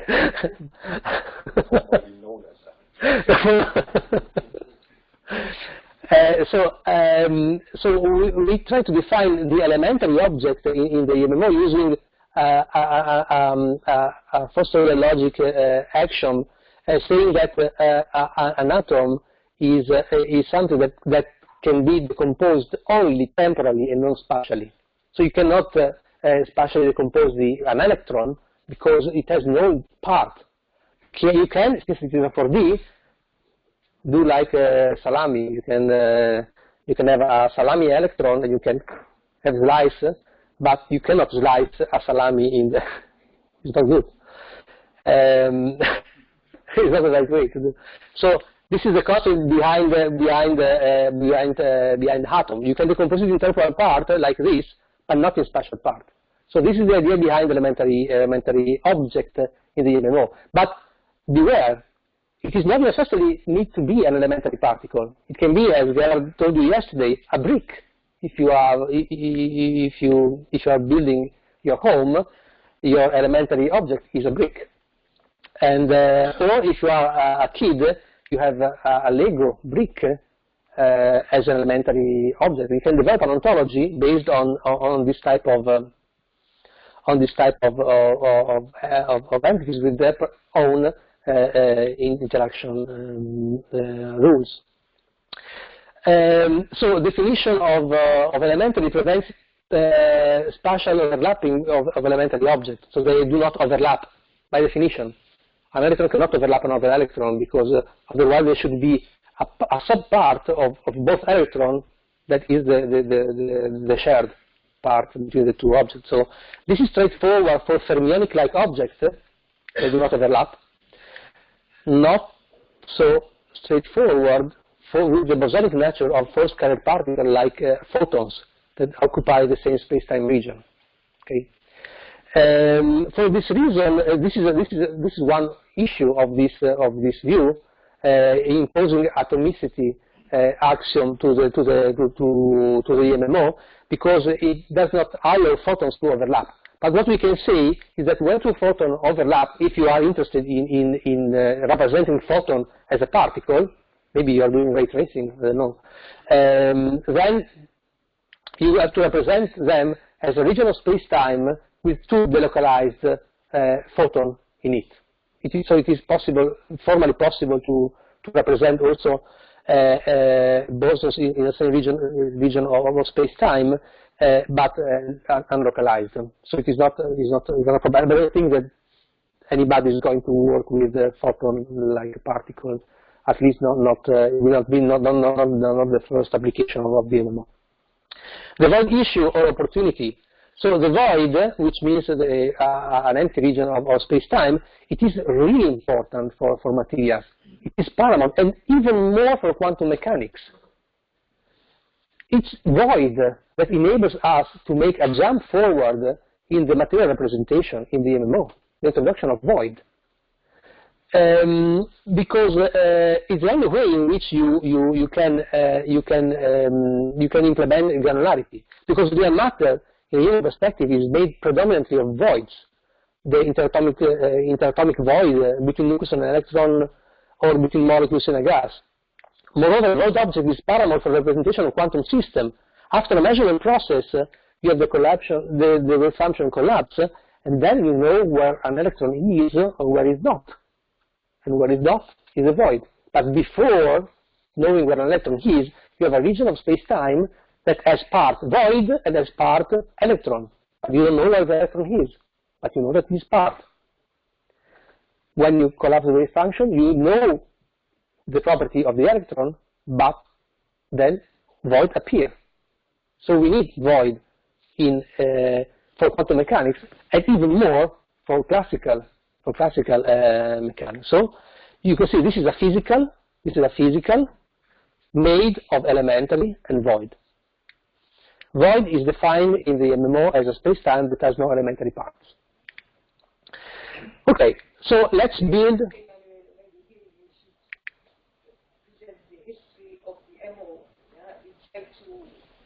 Declare a gap between items in existing ontology, and that's impossible. And as a material scientist, you want to declare an atom, you want to declare a gap between items. And for everything that you've seen today, therefore had to start at this very fundamental level and really starting to think all of this. So this is the history. Yeah, this was the problem that we had, where we talked extensively to Barry Smith. Can you solve this problem for us if we use this void? And it could not be done. And that is the reason. Yeah? It's the history of why we started to do the EMMO. Yeah? We wanted to have a gas in there for the fuel. Because that's what we wanted. Okay, continue. Yeah, and as you can see, it's all the motivation comes from physics. So it's not. It comes from our common experience of physical models. Okay, let's try to use void and elementary together to build something. So elementary, you can have a region of space-time in which you have elementary that lives and disappears for some reason. And then you can, the same region, you can classify as physical, void, and physical, void, physical, void, in this way, by drawing something like that. Okay, this is not physical. Something like that. If you take this box, is this physical? So a physical object can be, for example, an electron out in space with one parsec sphere, parsec radius sphere of nothing around it, and it is a physical. Okay, it is made by one electron and a lot of void, but it is a physical. It is a physical because if you live in quantum mechanics world, then you know that an electron has a wave function. So it leaves, it fills this region, and the boundaries of this region are decided by the interpreter. Just like when we say that an atom has a radius, say that is the distance, the radius at which we have the probability of 99% to find the electron according to the probability function that comes from Schrödinger equation. Please. You just said that in principle, what constitutes or what is present in a certain region of space-time is a function of the interpreter, correct? No. The drawing this box depends on you. It's you that decide where to draw the line of the box, and this gives you a lot of flexibility, maybe too much flexibility, and that's why we need to define other more rigid relation that we will do this later. But what I want you to understand is that a physical object for us is a void and something inside, essentially. Or something with a void inside. It depends on how you want to draw this box. This is the most generic physical object that we can declare. Beware, this is not a physical, because a physical must satisfy these two axioms that are formalized logically in the OWL. As temporal part only physical, and is an elementary or as a special part some other physicals. So it means that if you create temporal part of this of a physical, it should be physical. But here we have at least one temporal part in which there is nothing. So this is not physical. We have one physical here and one physical here, but here we have void. So this is the constraint that we put in the physical entity. This means that you do not accept. Another constraint on physical. A physical should also, but I was not able to implement this in RDL because it was too complex. Consider this physical. Consider this space, this temporal part of the physical. You see that now you have two non-connected objects that are not physical, are two physicals. This is not allowed in the EMMO. At least I think it should not be allowed. Maybe I'm wrong. So this is not a physical. This is a physical, because you can create temporal part of this physical, and they are each temporal part of this physical is a connected object. These are physicals. So this is another constraint that I will say. But this will introduce also the problem of simultaneity. You know, with relativity, the concept of simultaneity is not univoc. So what we need to, this is a Minkowski diagram. What we need to say is that that every time you use temporal part or you define physical something which is a space-time, the space-time is only one for each observer, but the simultaneity changes depending on the reference system of the observer.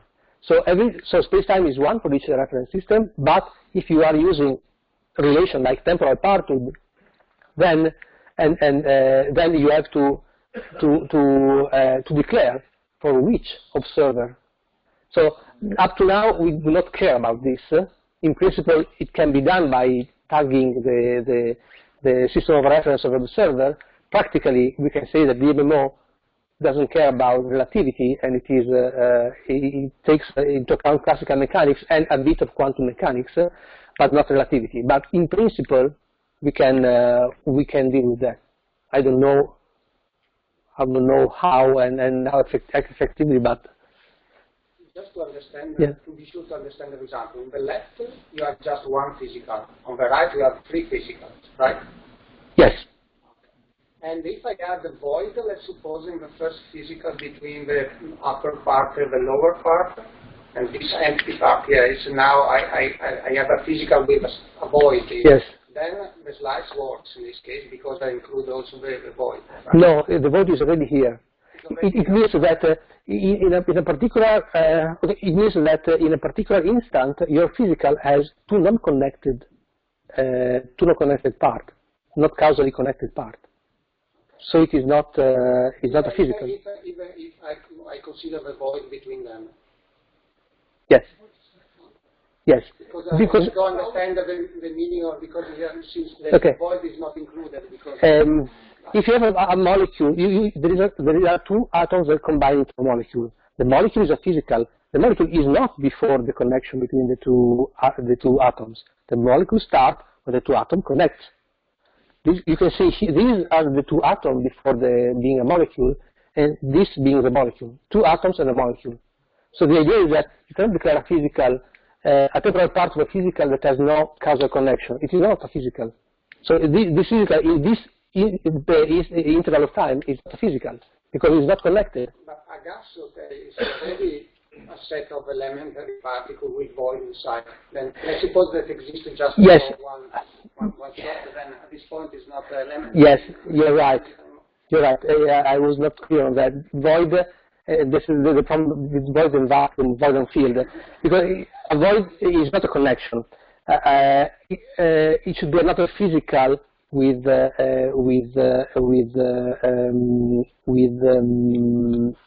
photon or a boson.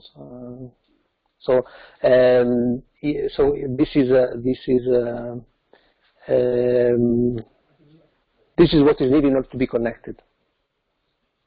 So if you would put vacuum instead of this thing, or a field, yes. Or a field, then you would have a connection, a causal connection between the two parts. Yes. That's the difference between connection and a causal connection. Yes.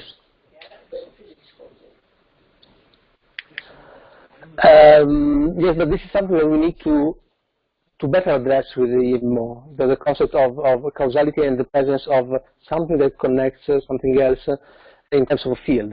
This is something that we did in the past, then we changed things, but this is something that we need to address better than we did now. Example of the composition of a physical. You have a physical here, and you have a separation of a physical, then it can become two physicals, or the physical one retains its identity, and then we have physical 3 here.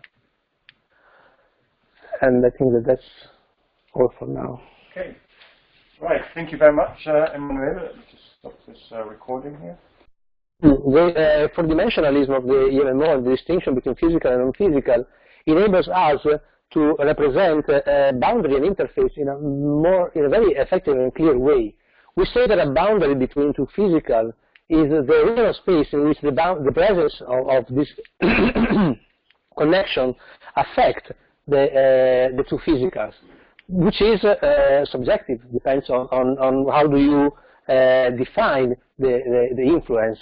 But the boundary is for the entity, for the object, while the interface is something that infiltrates between the two physicals, and it is a geometrical object. So for us, an interface is something geometrical, not physical, while a boundary is the physical region in which we have the influence of one physical on another.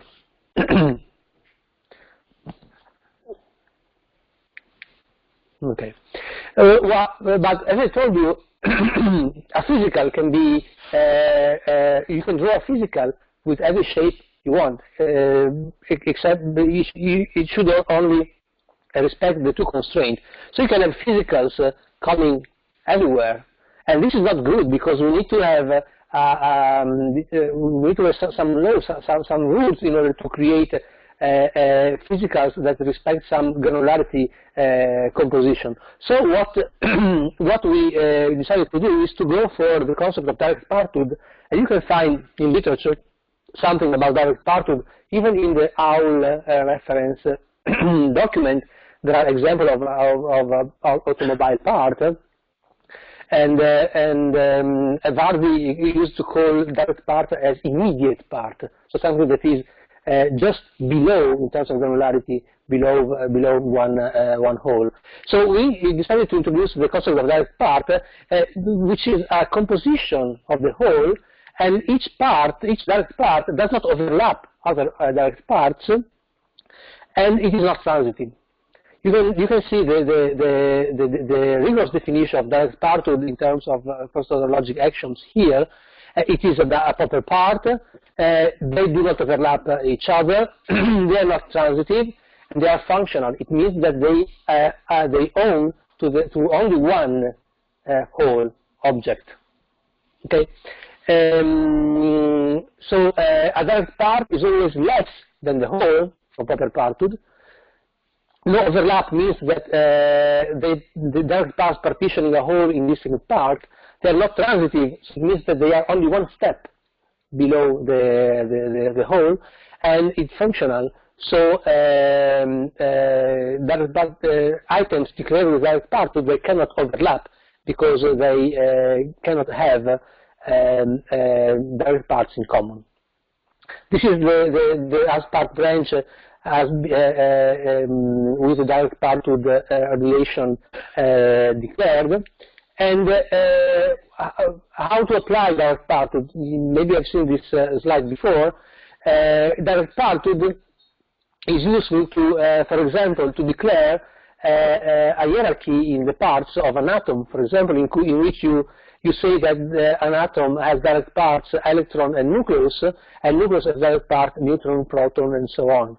While proper parts is transitive, that sees an atom as made of all these parts, direct parthood instead is more rigorous in creating a hierarchy of granularity levels.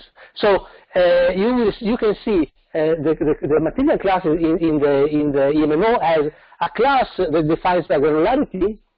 We can call class granularity A, that is defined as every direct part individuals that are members of the class granularity B that is made of individuals that has direct part individuals of granularity C. So we can create a hierarchy of classes that describe in a regular way our real world. But you always have to deal with cross-granular classes that are defined without the use of direct parthood. For example, dimension in terms of length or color, for example. So that are not related to the granularity. You can have the same property for a different granularity level. So we need to have also this type of classes. And understanding when to use a granularity class and a cross-granularity class is very important in order to build a consistent material ontology. For example, nanostructure is a cross-granular class because it only requires, it is defined by means of dimension, one special dimension that must be below 100 nanometer. And the same is for solid and fluid that can be made of different direct parts.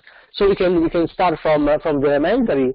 We go to the nucleus, atom. Then we have molecules that is made of a particular type of atom, atom-based, molecule-based, a composite, and each one of these granularity classes has direct part of the relation that connects to the lower granularity level. So, for example, we can have a polymer composite that has direct part polymer, that has direct part a monomer, which is a molecule that has direct part E-bonded atom, that is an atom that has direct part nucleus, an electron, and so on. So we create a hierarchy, a very rigid hierarchy of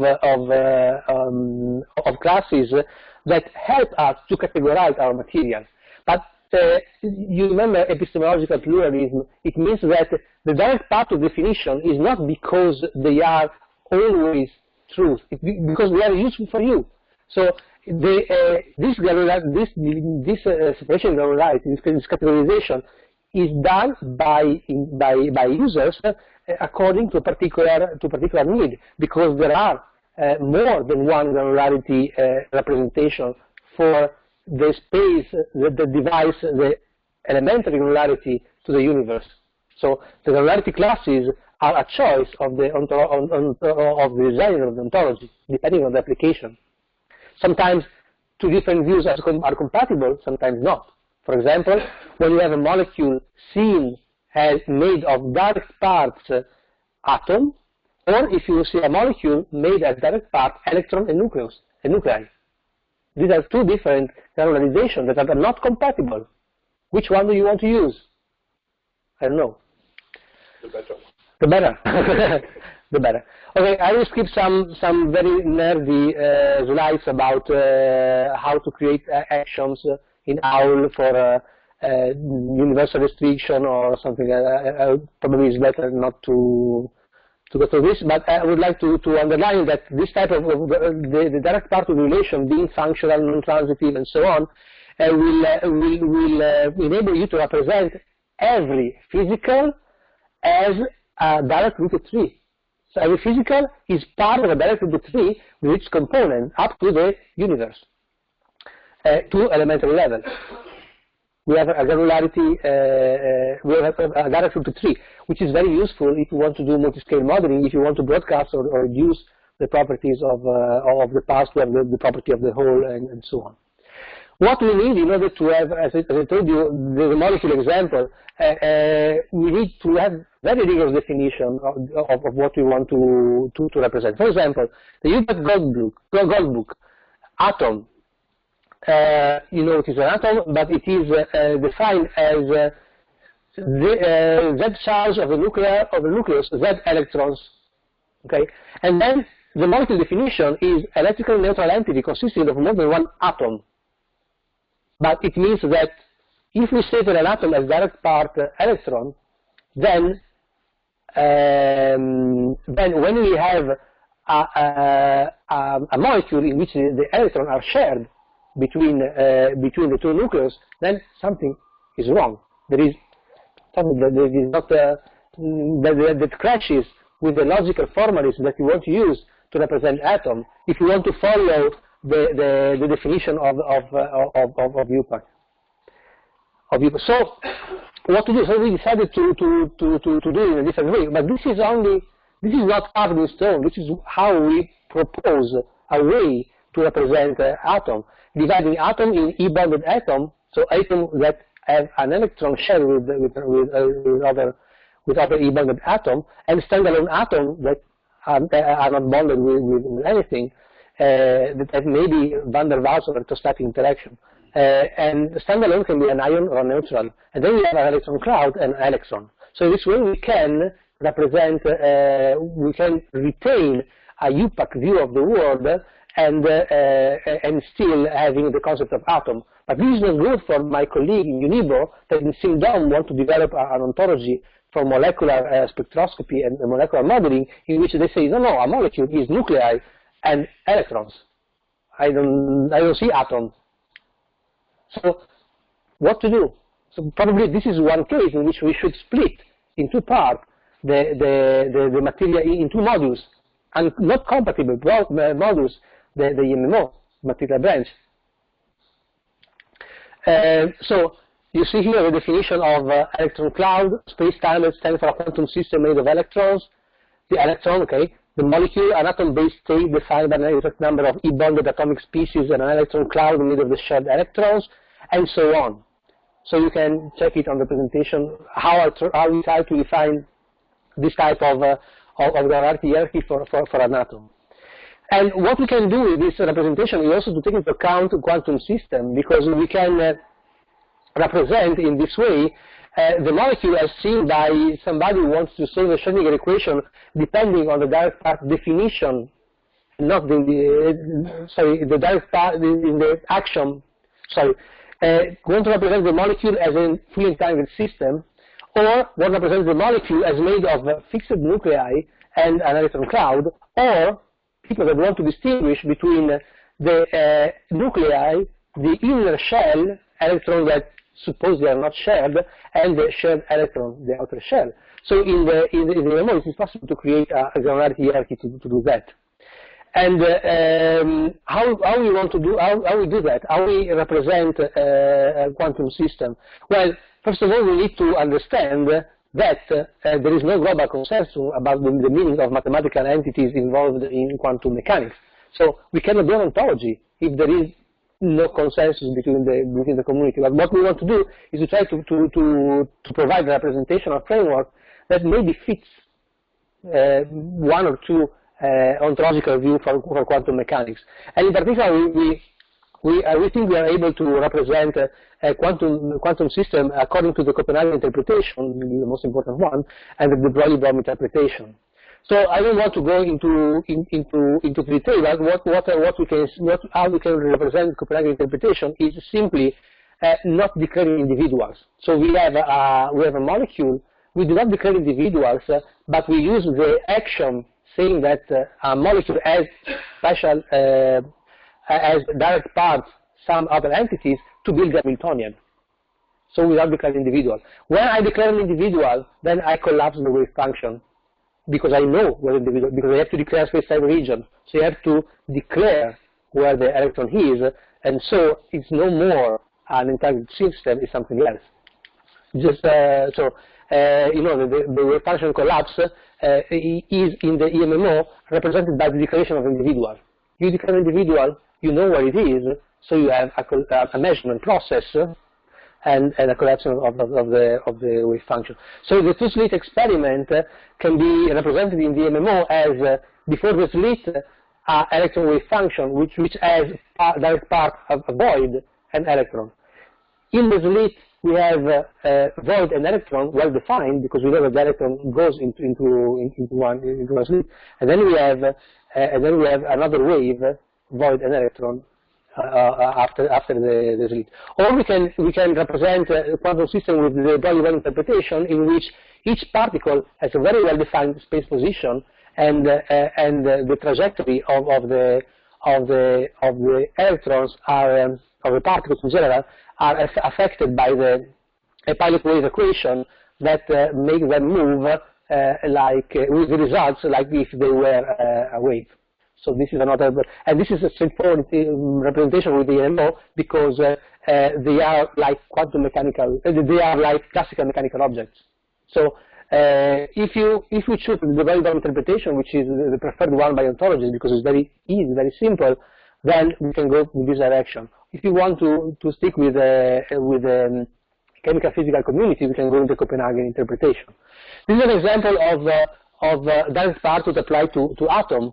We have the atom; it is a full quantum system. We have the Hamiltonian, including also the nucleus, and we know that there are subparts, and we use the knowledge that there are some parts not declared, but axiomatically there must be, to build a Hamiltonian. Then if we declare this type of individual, then we are making some assumption on the modeling of this atom by decoupling the nucleus and the electron cloud, and we can go further measuring the electron properties, and then we have void and electron. So everything goes from atom to void and electron and nucleus. The same is for a molecule. We have a molecule, we can apply a model of the molecule as a whole using the knowledge that has direct part to nucleus and an electron cloud to build a Hamiltonian. Then if we want to go into much detail, then we can declare the nucleus and the electron cloud, and then again we can go in this direction.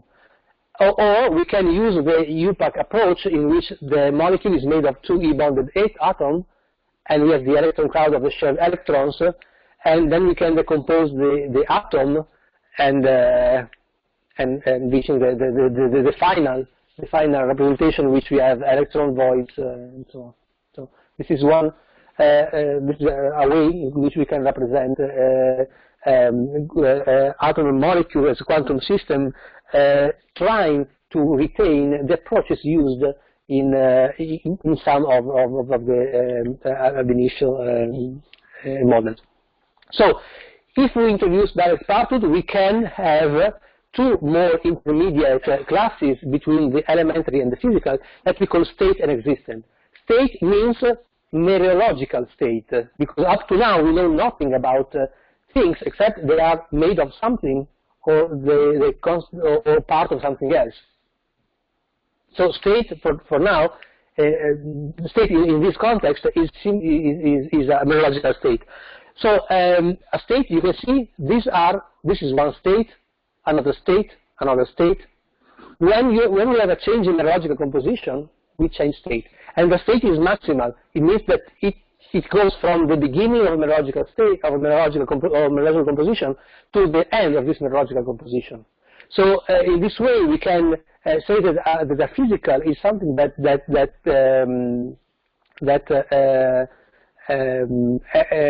continues to exist in time, but the mereological composition can change, and each change is captured by a state. So this is the idea behind state and existent.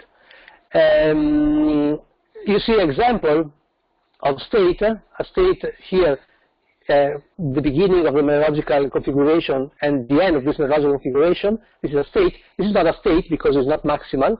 And then we have, for example, a gas made of different states depending on the mereological composition of the gas.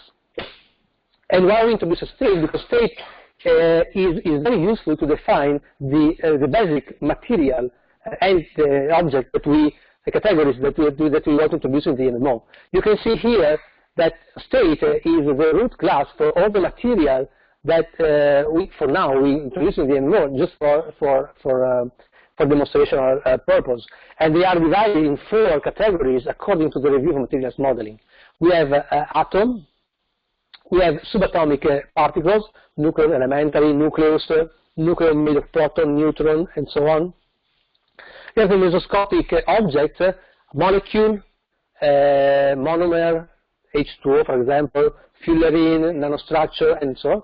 And the continuum, in which we have solid, fluid, gas, plasma, liquid, and so on. And we can use direct Parthood to create this hierarchy.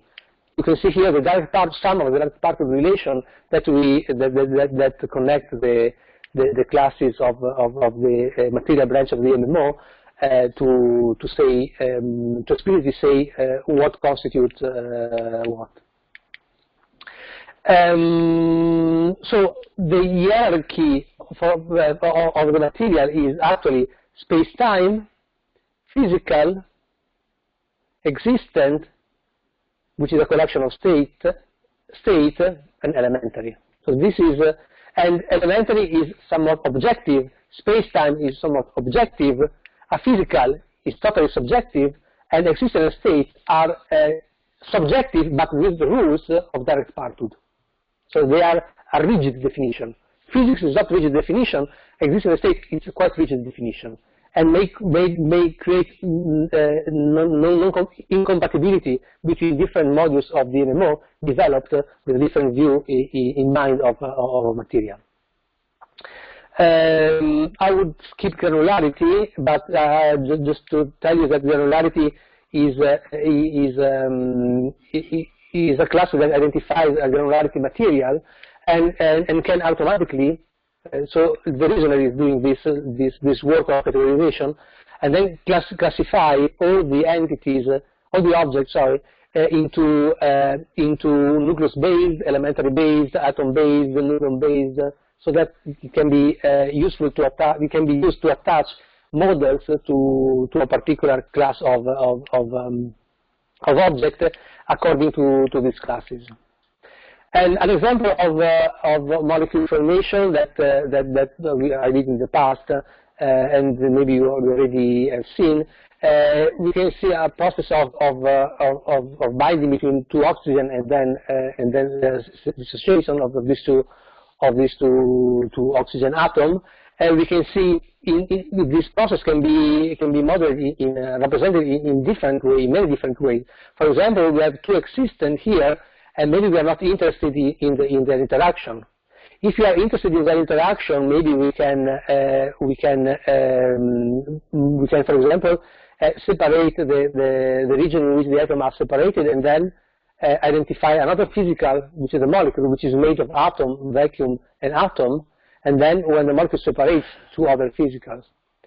And here you can see the separation of this representation in state. State 0, state 1, state 2 for the atom number 0. So we can have this is a representation on a higher level, this is a representation on a lower level, and this is the molecule separated by the rest. So in this way we can represent with a very detailed description what happens in a physical process, and also we have two separate direct rooted tree, one for the spatial configuration and one for the temporal evolution. And you can see here how an atom has temporal direct part different states, and a molecule has spatial direct part different atoms here.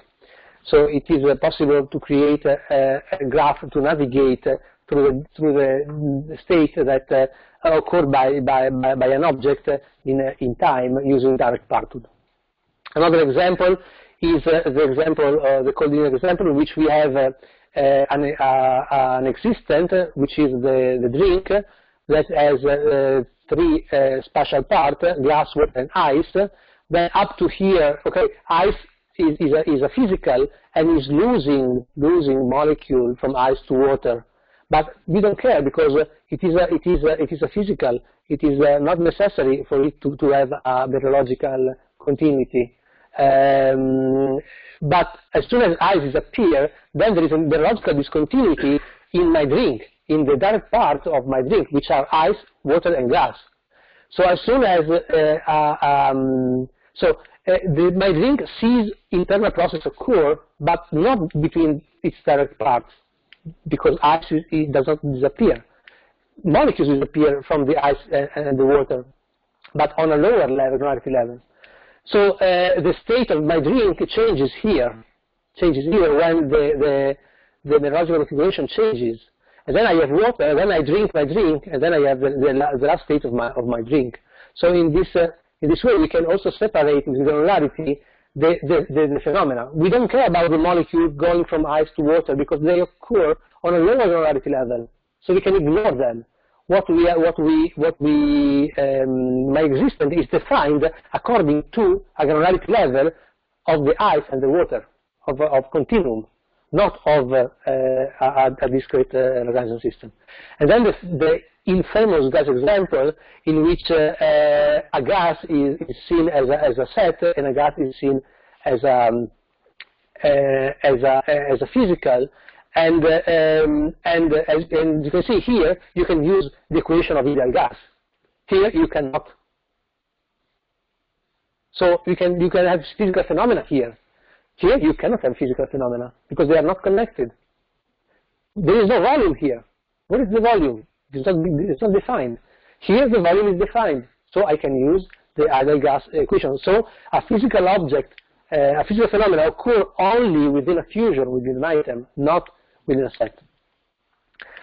A process in for ontology is straightforward, but a process usually is intended like something that changes in time. Everything that changes in time is a process. It is true, but in the EMMO, everything is a process. If we intend processing in this way, we try to restrict the concept of process in something that has a meaning for the interpreter. So a process is something that occurs that is defined by you. So you decide where the process starts and ends depending on your observation. Because you are an interpreter, you are the one in charge of doing things. So you see that a process is a temporal part of a physical, and the participant of a process is a part of the process. So in this way, in other ontologies, you have that the participation to a process is a root relation. In EMMO, not. The participation to a process means being a mereological part of the process, not mereological connected part. So there is a causally connection. If the participant is not topologically connected with the other participant, but there is not a process. It is not a process, it is something else, but not a process. So in this way, we reduce everything to Mereotopology. Also, the process and the participation to a process, which simplifies a lot the relation. And then we come to maybe the most important branch of this ontology, which is the semiotic branch. You can see here the semiotic branch. We have the space-time and the physical and symbolic object is a semiotic is a semiotic object that participates to a process of semiosis. So semiosis is a process of giving meaning to an object, to a real-world object. Semiotic is an object that participates to semiosis, and a semiotic object must be an interpreter, the object, or the sign. And the interpretant, so the internal sign that I use, that is determined by the object, is itself a sign. So in this way, I can represent a process of semiosis within the ontology. And I also introduce the symbolic class, in which we can, which is the home of formal language or natural languages. We can define the symbol, which is the most elementary object that has a meaning in a particular alphabet, and a well-formed symbolic object, which is a string that respects some syntactical rules. For example, C++ or Italian language or whatever you want, mathematics or whatever you want. So you see here the semiotic process is represented here: interpreter, object, sign, and interpretant. And the process of semiosis here is here. Symbols are not necessarily symbol of anything. We are using now the concept that comes from formal language. Formal languages, as intended in computer science, are symbols that are defined according to particular rules for their creation, but they don't stand for nothing. They not necessarily stand for something. When they stand for something else, they became sign. So something can be a symbol and a sign, but something can be also simply a symbol without any meaning. For example, if I say something if I might say something in Chinese or in Japanese, I know nothing about this the meaning. So it is a symbol because I know it is a symbol or a symbolic object if it is something composed, but I don't know if it stands for something, especially for what. So you see here the structure of the semiotic branch, in which we have the sign class, the object class, the interpreter class, and the interpretant class. And the semiosis is defined as participant, an interpreter, an object, a sign, and an interpretant. This is an example of use of the semiotic branch. We have the physical branch, in which we have the process of semiosis, and the participant branch, in which we have all the participants to the semiotic process. You see the process of somebody seeing a cat and thinking a cat and saying a cat. The interpretant, you see, is the internal representation. The sign is the word cat. The interpreter is this man. The object is this cat, and the semiosis is the overall process that occurs in time. And you can see the relation of as participant, so this person as participant, this individual, and this cat has a sign, this word. So this is how we represent the semiosis. And this can be This can be extended to cover measurement, to cover modeling, to cover everything we need to develop our materials modeling ontology. Oh, let's be really, really hardcore. And we can see that a semiosis process can be linked to a physical connection between participants. The same semiotic process and a high-level representation of this process. You see, object, the black cat. A field, the scattered light. It goes to the interpreter, determines the interpretant, and the interpreter produces a sign, which is black cat.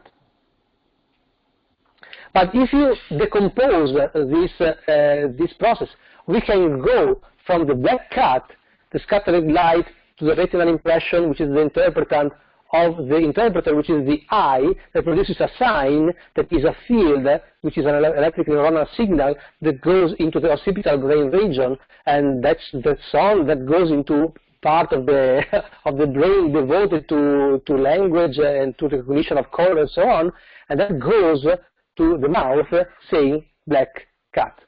So there is always a chain of object, interpretant, sign, which is the object for that determines another interpretant for another interpreter, sign, and so on. So the semiotic process, it is called by Peirce, it's been called infinite semiosis because it can recall experience up to the final level. So this is an example of reductionism applied also to semiotic, and you can apply this also to a measurement instrument. Peirce introduces also another level of distinction between sign, icon, index, and symbol, but I call conventional because we already use symbol for formal languages. So symbols stand for an object through conventional laws, and it is what called conventional here. So we have conventional indexes that stand for an object due to causal contiguity. So smoke that is index for a fire, or tears that are symbol for pain or something else. And icons, which is very important because models are icons and equations are icons of something else that resemble or imitate in a shape or with a logical structure another object. So an equation or a logical statement is an icon for Peirce of a real-world phenomena. And under icon, we will put models. You see here an example of definition of some symbolic subclasses. For example, under a symbol we can have some alphabet. So an Italian letter like F, D, K, and you see F can have individuals that point to, for example, this F you see on the screen can be represented by this individual, which is member of this class, which is an Italian letter, but also an English letter, which is a symbol. And a well-formed object is, for example, a software. A software is a collection of symbols in a syntactic way. For example, Python software, Symfony is a Python software, or Nanodome is a C++ software, the same as OpenFOAM, and so on. And idiomatic, for example, idiomatic well-formed symbolic objects are an English word, for example, idea, which is English and Italian also. So this is why we can use this type of branch to represent the symbols. And if they have a meaning that stands for something, then you connect them also to the semiotic branch. Math is a way is a part of the symbolic branch, and you have math symbol and mathematical well-formed expression. So you can have as math symbol a variable, which is also usually a letter, and a variable can be an unknown or can be a parameter. It stands for a number. And you have composed, well-formed, composed symbolic object like equation, expression, and so on. You see here, a variable is a conventional sign that stands for a number. stand for, I forgot to draw the stand for relation between variable and number, but you can see that sometimes under symbolic branch you have something that is conventionally linked to another entity. So in this way we can say that the word cat is linked to a physical object that under the class cat, for example. This can be easily done in this ontology. You can see also that with mathematical branch we can go down to the bracket, integer, real, plus, minus, exponent, gradient Laplacian, polynomial, arithmetic equation, defining equation, algebraic equation, multivariate, and we can classify in this branch the equation that we need to express, for example, a physical equation in a model. Properties are paramount for this ontology, and the concept of property is a fundamental concept in philosophy and science. I usually define in philosophy as entities that are predicates of things, and that things that are stated to be or to possess. But the fundamental nature of properties and even their existence has been extensive matter of debate since the beginning of rational thinking. What is a property? What is a property? Okay, we try to use the principle that we expressed in the previous slide. Properties in EMMO must be real-world object, not abstract, nominalism. They are dependent on the observer, pluralism, and they are categorized according to physical phenomena, reduction, through which the object-observer interaction happens, the semiotic process. So, a property is a real-world object, but what is it? So we decide not to use abstract object. Which place we can put a property? Property can be defined as sign that stand for real-world object, but according to specific observation processes. For example, if you let's take a thermocouple as observer, and you put a thermocouple near an object, and the thermocouple gives you a number. The thermocouple is saying you 30 Celsius.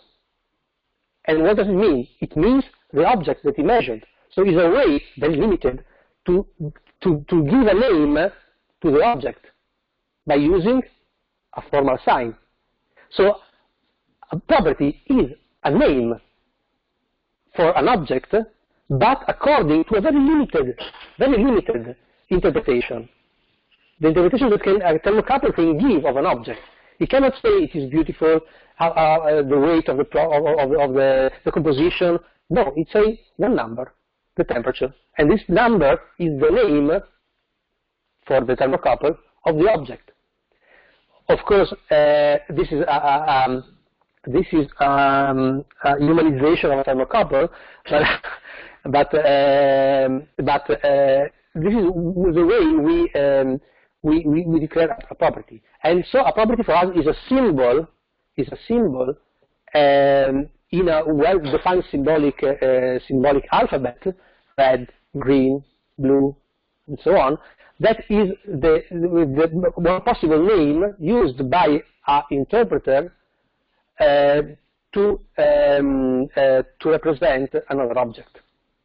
Okay, so it is very limited interpretation, a very well constrained semiotic process. For example, redness is an abstract concept that cannot exist in the EMMO as individual. Redness doesn't exist for the EMMO.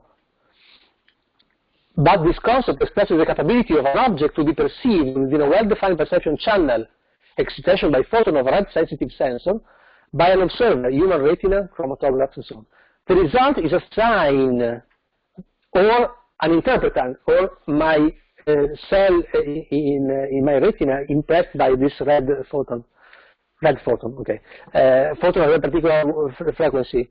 And I use this sign to represent the fact that the object interacted with me through a specific perception channel, and I say it's red. So properties are signs. Signs, and in particular quantitative properties, are well-formed signs that can be, as I show you, can be mathematical mathematical symbolic object. And we have to introduce also other type of process, which are the observation and the measurement. Observation is when somebody interacts with somebody else and gives you a property, and measurement is when this property is a quantitative property because you are measured. So this is the idea of behind observation and measurement and specialization of a process. You see here process versus observation. The property is a conventional sign that stands for and a symbolic object. So red means that I'm using a particular alphabet, so a symbolic object that stands for conventionally for an object that is not here that interacted with me with the color with a particular process and gave me as a result the word red. This is not very different. It is the same approach used in ISO 10303. So we are completely compliant with this type of standard, which is a very important standard for measurement characterization for industry. You see, a color is a name. Oh, a color is a name. It's nominalistic ISO. A color is a name for a property of reflecting light. So property here is used not in the right sense, because for the ability of reflecting light. You see, property here is used as the ability for a product, for a material, to reflect light at a particular wavelength. So what is the property? We can say the property is the ability, or we can say, like we did in the EMMO, property is the name. Property is the name. So just with a small change in meaning of words, we say that the color is the property, and that represents the ability of an object to be something, to do something, to interact in a particular way with the observer. And you see, predefined color is a name that can have this type so it is an alphabet. This is an alphabet. And you can also have RGB specification of a color. This is another alphabet. So the process of interacting with a photon with a particular wavelength can give you signs of different type, of different symbolic type. RGB, a word, red, green, blue, and so on. And that's all. So this is very, very, very close to this type of standardization. Very, very close. And okay. So the properties for us are divided in objective, subjective properties. Objective properties are properties that are univocally measurable quantitatively or qualitatively, while subjective is something that is strongly observer dependent, because there are no strict definition to say, for example, something is beautiful, something is not, something is tasty, something is not. And properties can be qualitative or quantitative, depending on the fact that they can give you a numerical result or an icon as a result. For example, the crystal structure of material can be represented by an icon, which is a qualitative property, while the density is a quantitative property. And what we can say is that measured and simulated physical properties are always defined by a physical law. So when we have thermal conductivity, for example, we have power over meter over degree, or Kelvin, for example. It means that the physical properties are always related to a combination of other physical phenomena, other results of other measurements, up to the fundamental. So this does suggest us that the properties are always linked to a model, and there cannot be a measurement without a model.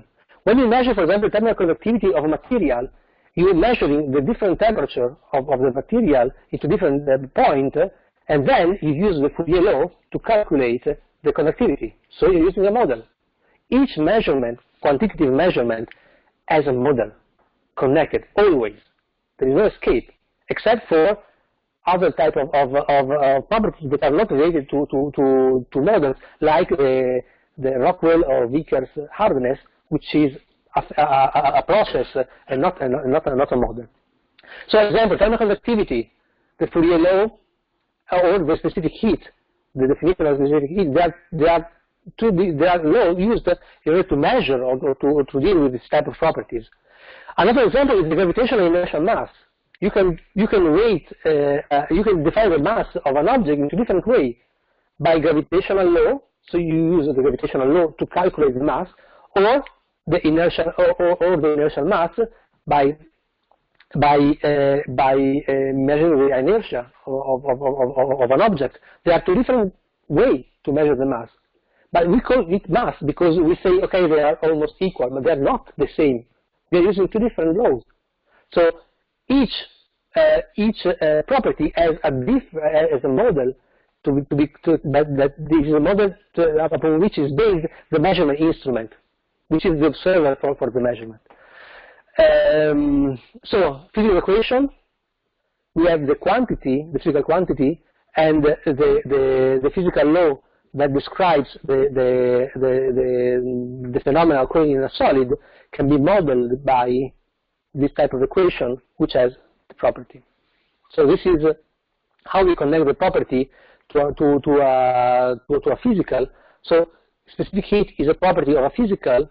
Then we know that there is a physical law, its transport, and the physical equation express this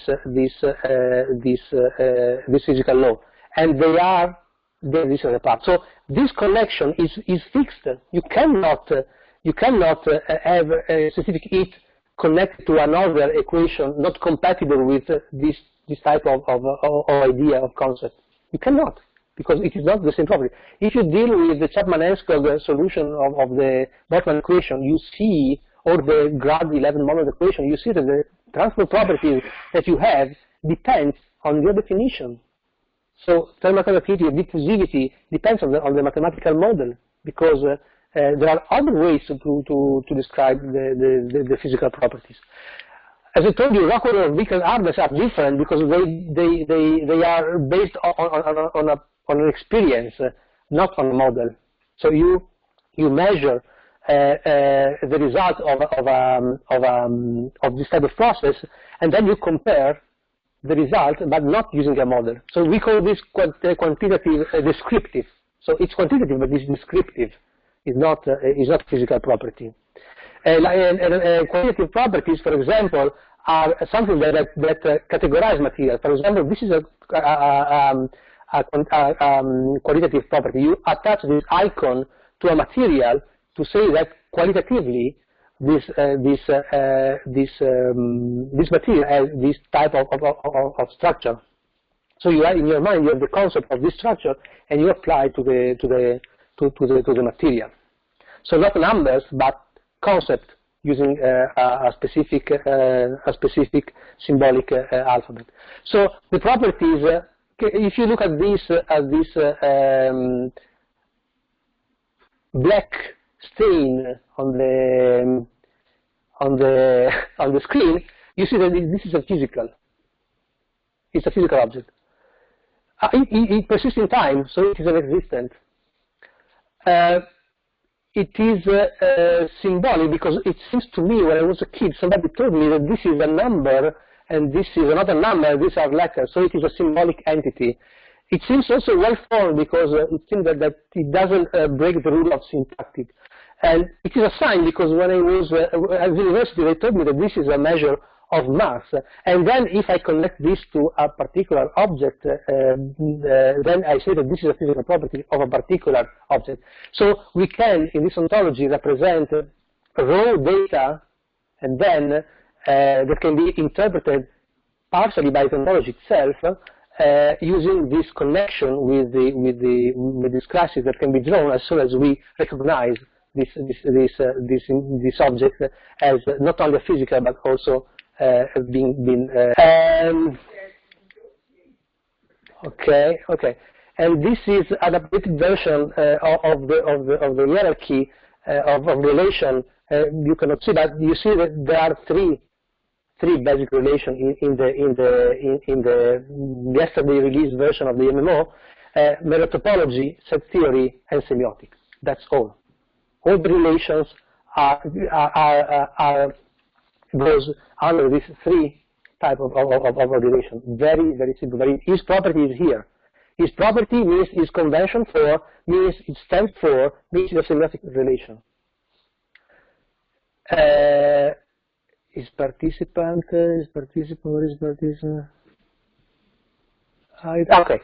As participant, as proper participant, is a participant. It means as part, which means encloses and also overlaps, and it is a collection, and it is part of mereotopology. So you see that there is a very strict logical thinking in the relation. So who will take care of the EMMO in the future? Over the CSA is going to end in September, but we will see. Semidom will last up to 2022 and needs to take care of the ontology for all these years. We have other projects that will take care of the ontology. Potential issues. Specificity of how to capture ontological details to be represented. This is an issue that can prevent us to use this ontology with its full capabilities. Reasonable software limitation in terms of number of action and complexity, and also incompatible standard that requires the definition of well-known and used concepts, for example, U-part. Another big potential issue is this one. Irresponsible use by the users to be prevented by examples and documentation. Educate the interpreters. So we can stress you and show you that you will always do that. You will always do that. So we need to prevent this. Educating the user to use the ontology right. And we make mistake by using the ontology because we are still new to it, even if we develop it. An important next step that we will do in July is to integrate Ontokin, which is a ontology for chemical kinetics, into the EMMO. It is part of a Semidom project, and then we will have Chemkin within the EMMO. Chemkin ontology. So the way Chemkin see the world will be the way the EMMO will see chemical reactions. So we want to have all the data structure, all the concept, all the process, and so on, the models that are used by Chemkin. So it will open us an important field of application to be ontologized, simply by integrating an existing ontology that has been developed before, and also in the framework of the Semidom project by CMCL, and you can find a paper on that by our colleague in South Cambridge. What we want to do, because we only scratch the surface, development of modules to improve existing upper and extend the middle lower level.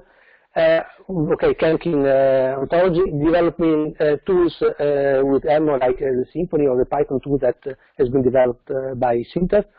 Populate the property of the math branch with field-like properties and connect properties to material entities, and then populate the modeling batch with physical models.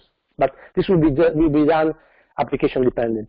So what we want to do also is to widen the EMMO contributors and testers, define a governance in order to decide longer midterm strategies for the EMMO development. We need to disseminate over a wide range of community, philosopher, ICT, as well as possible, and also mapping existing ontologies with the EMMO, because the EMMO is not covering everything. It's covering one domain with a single perspective.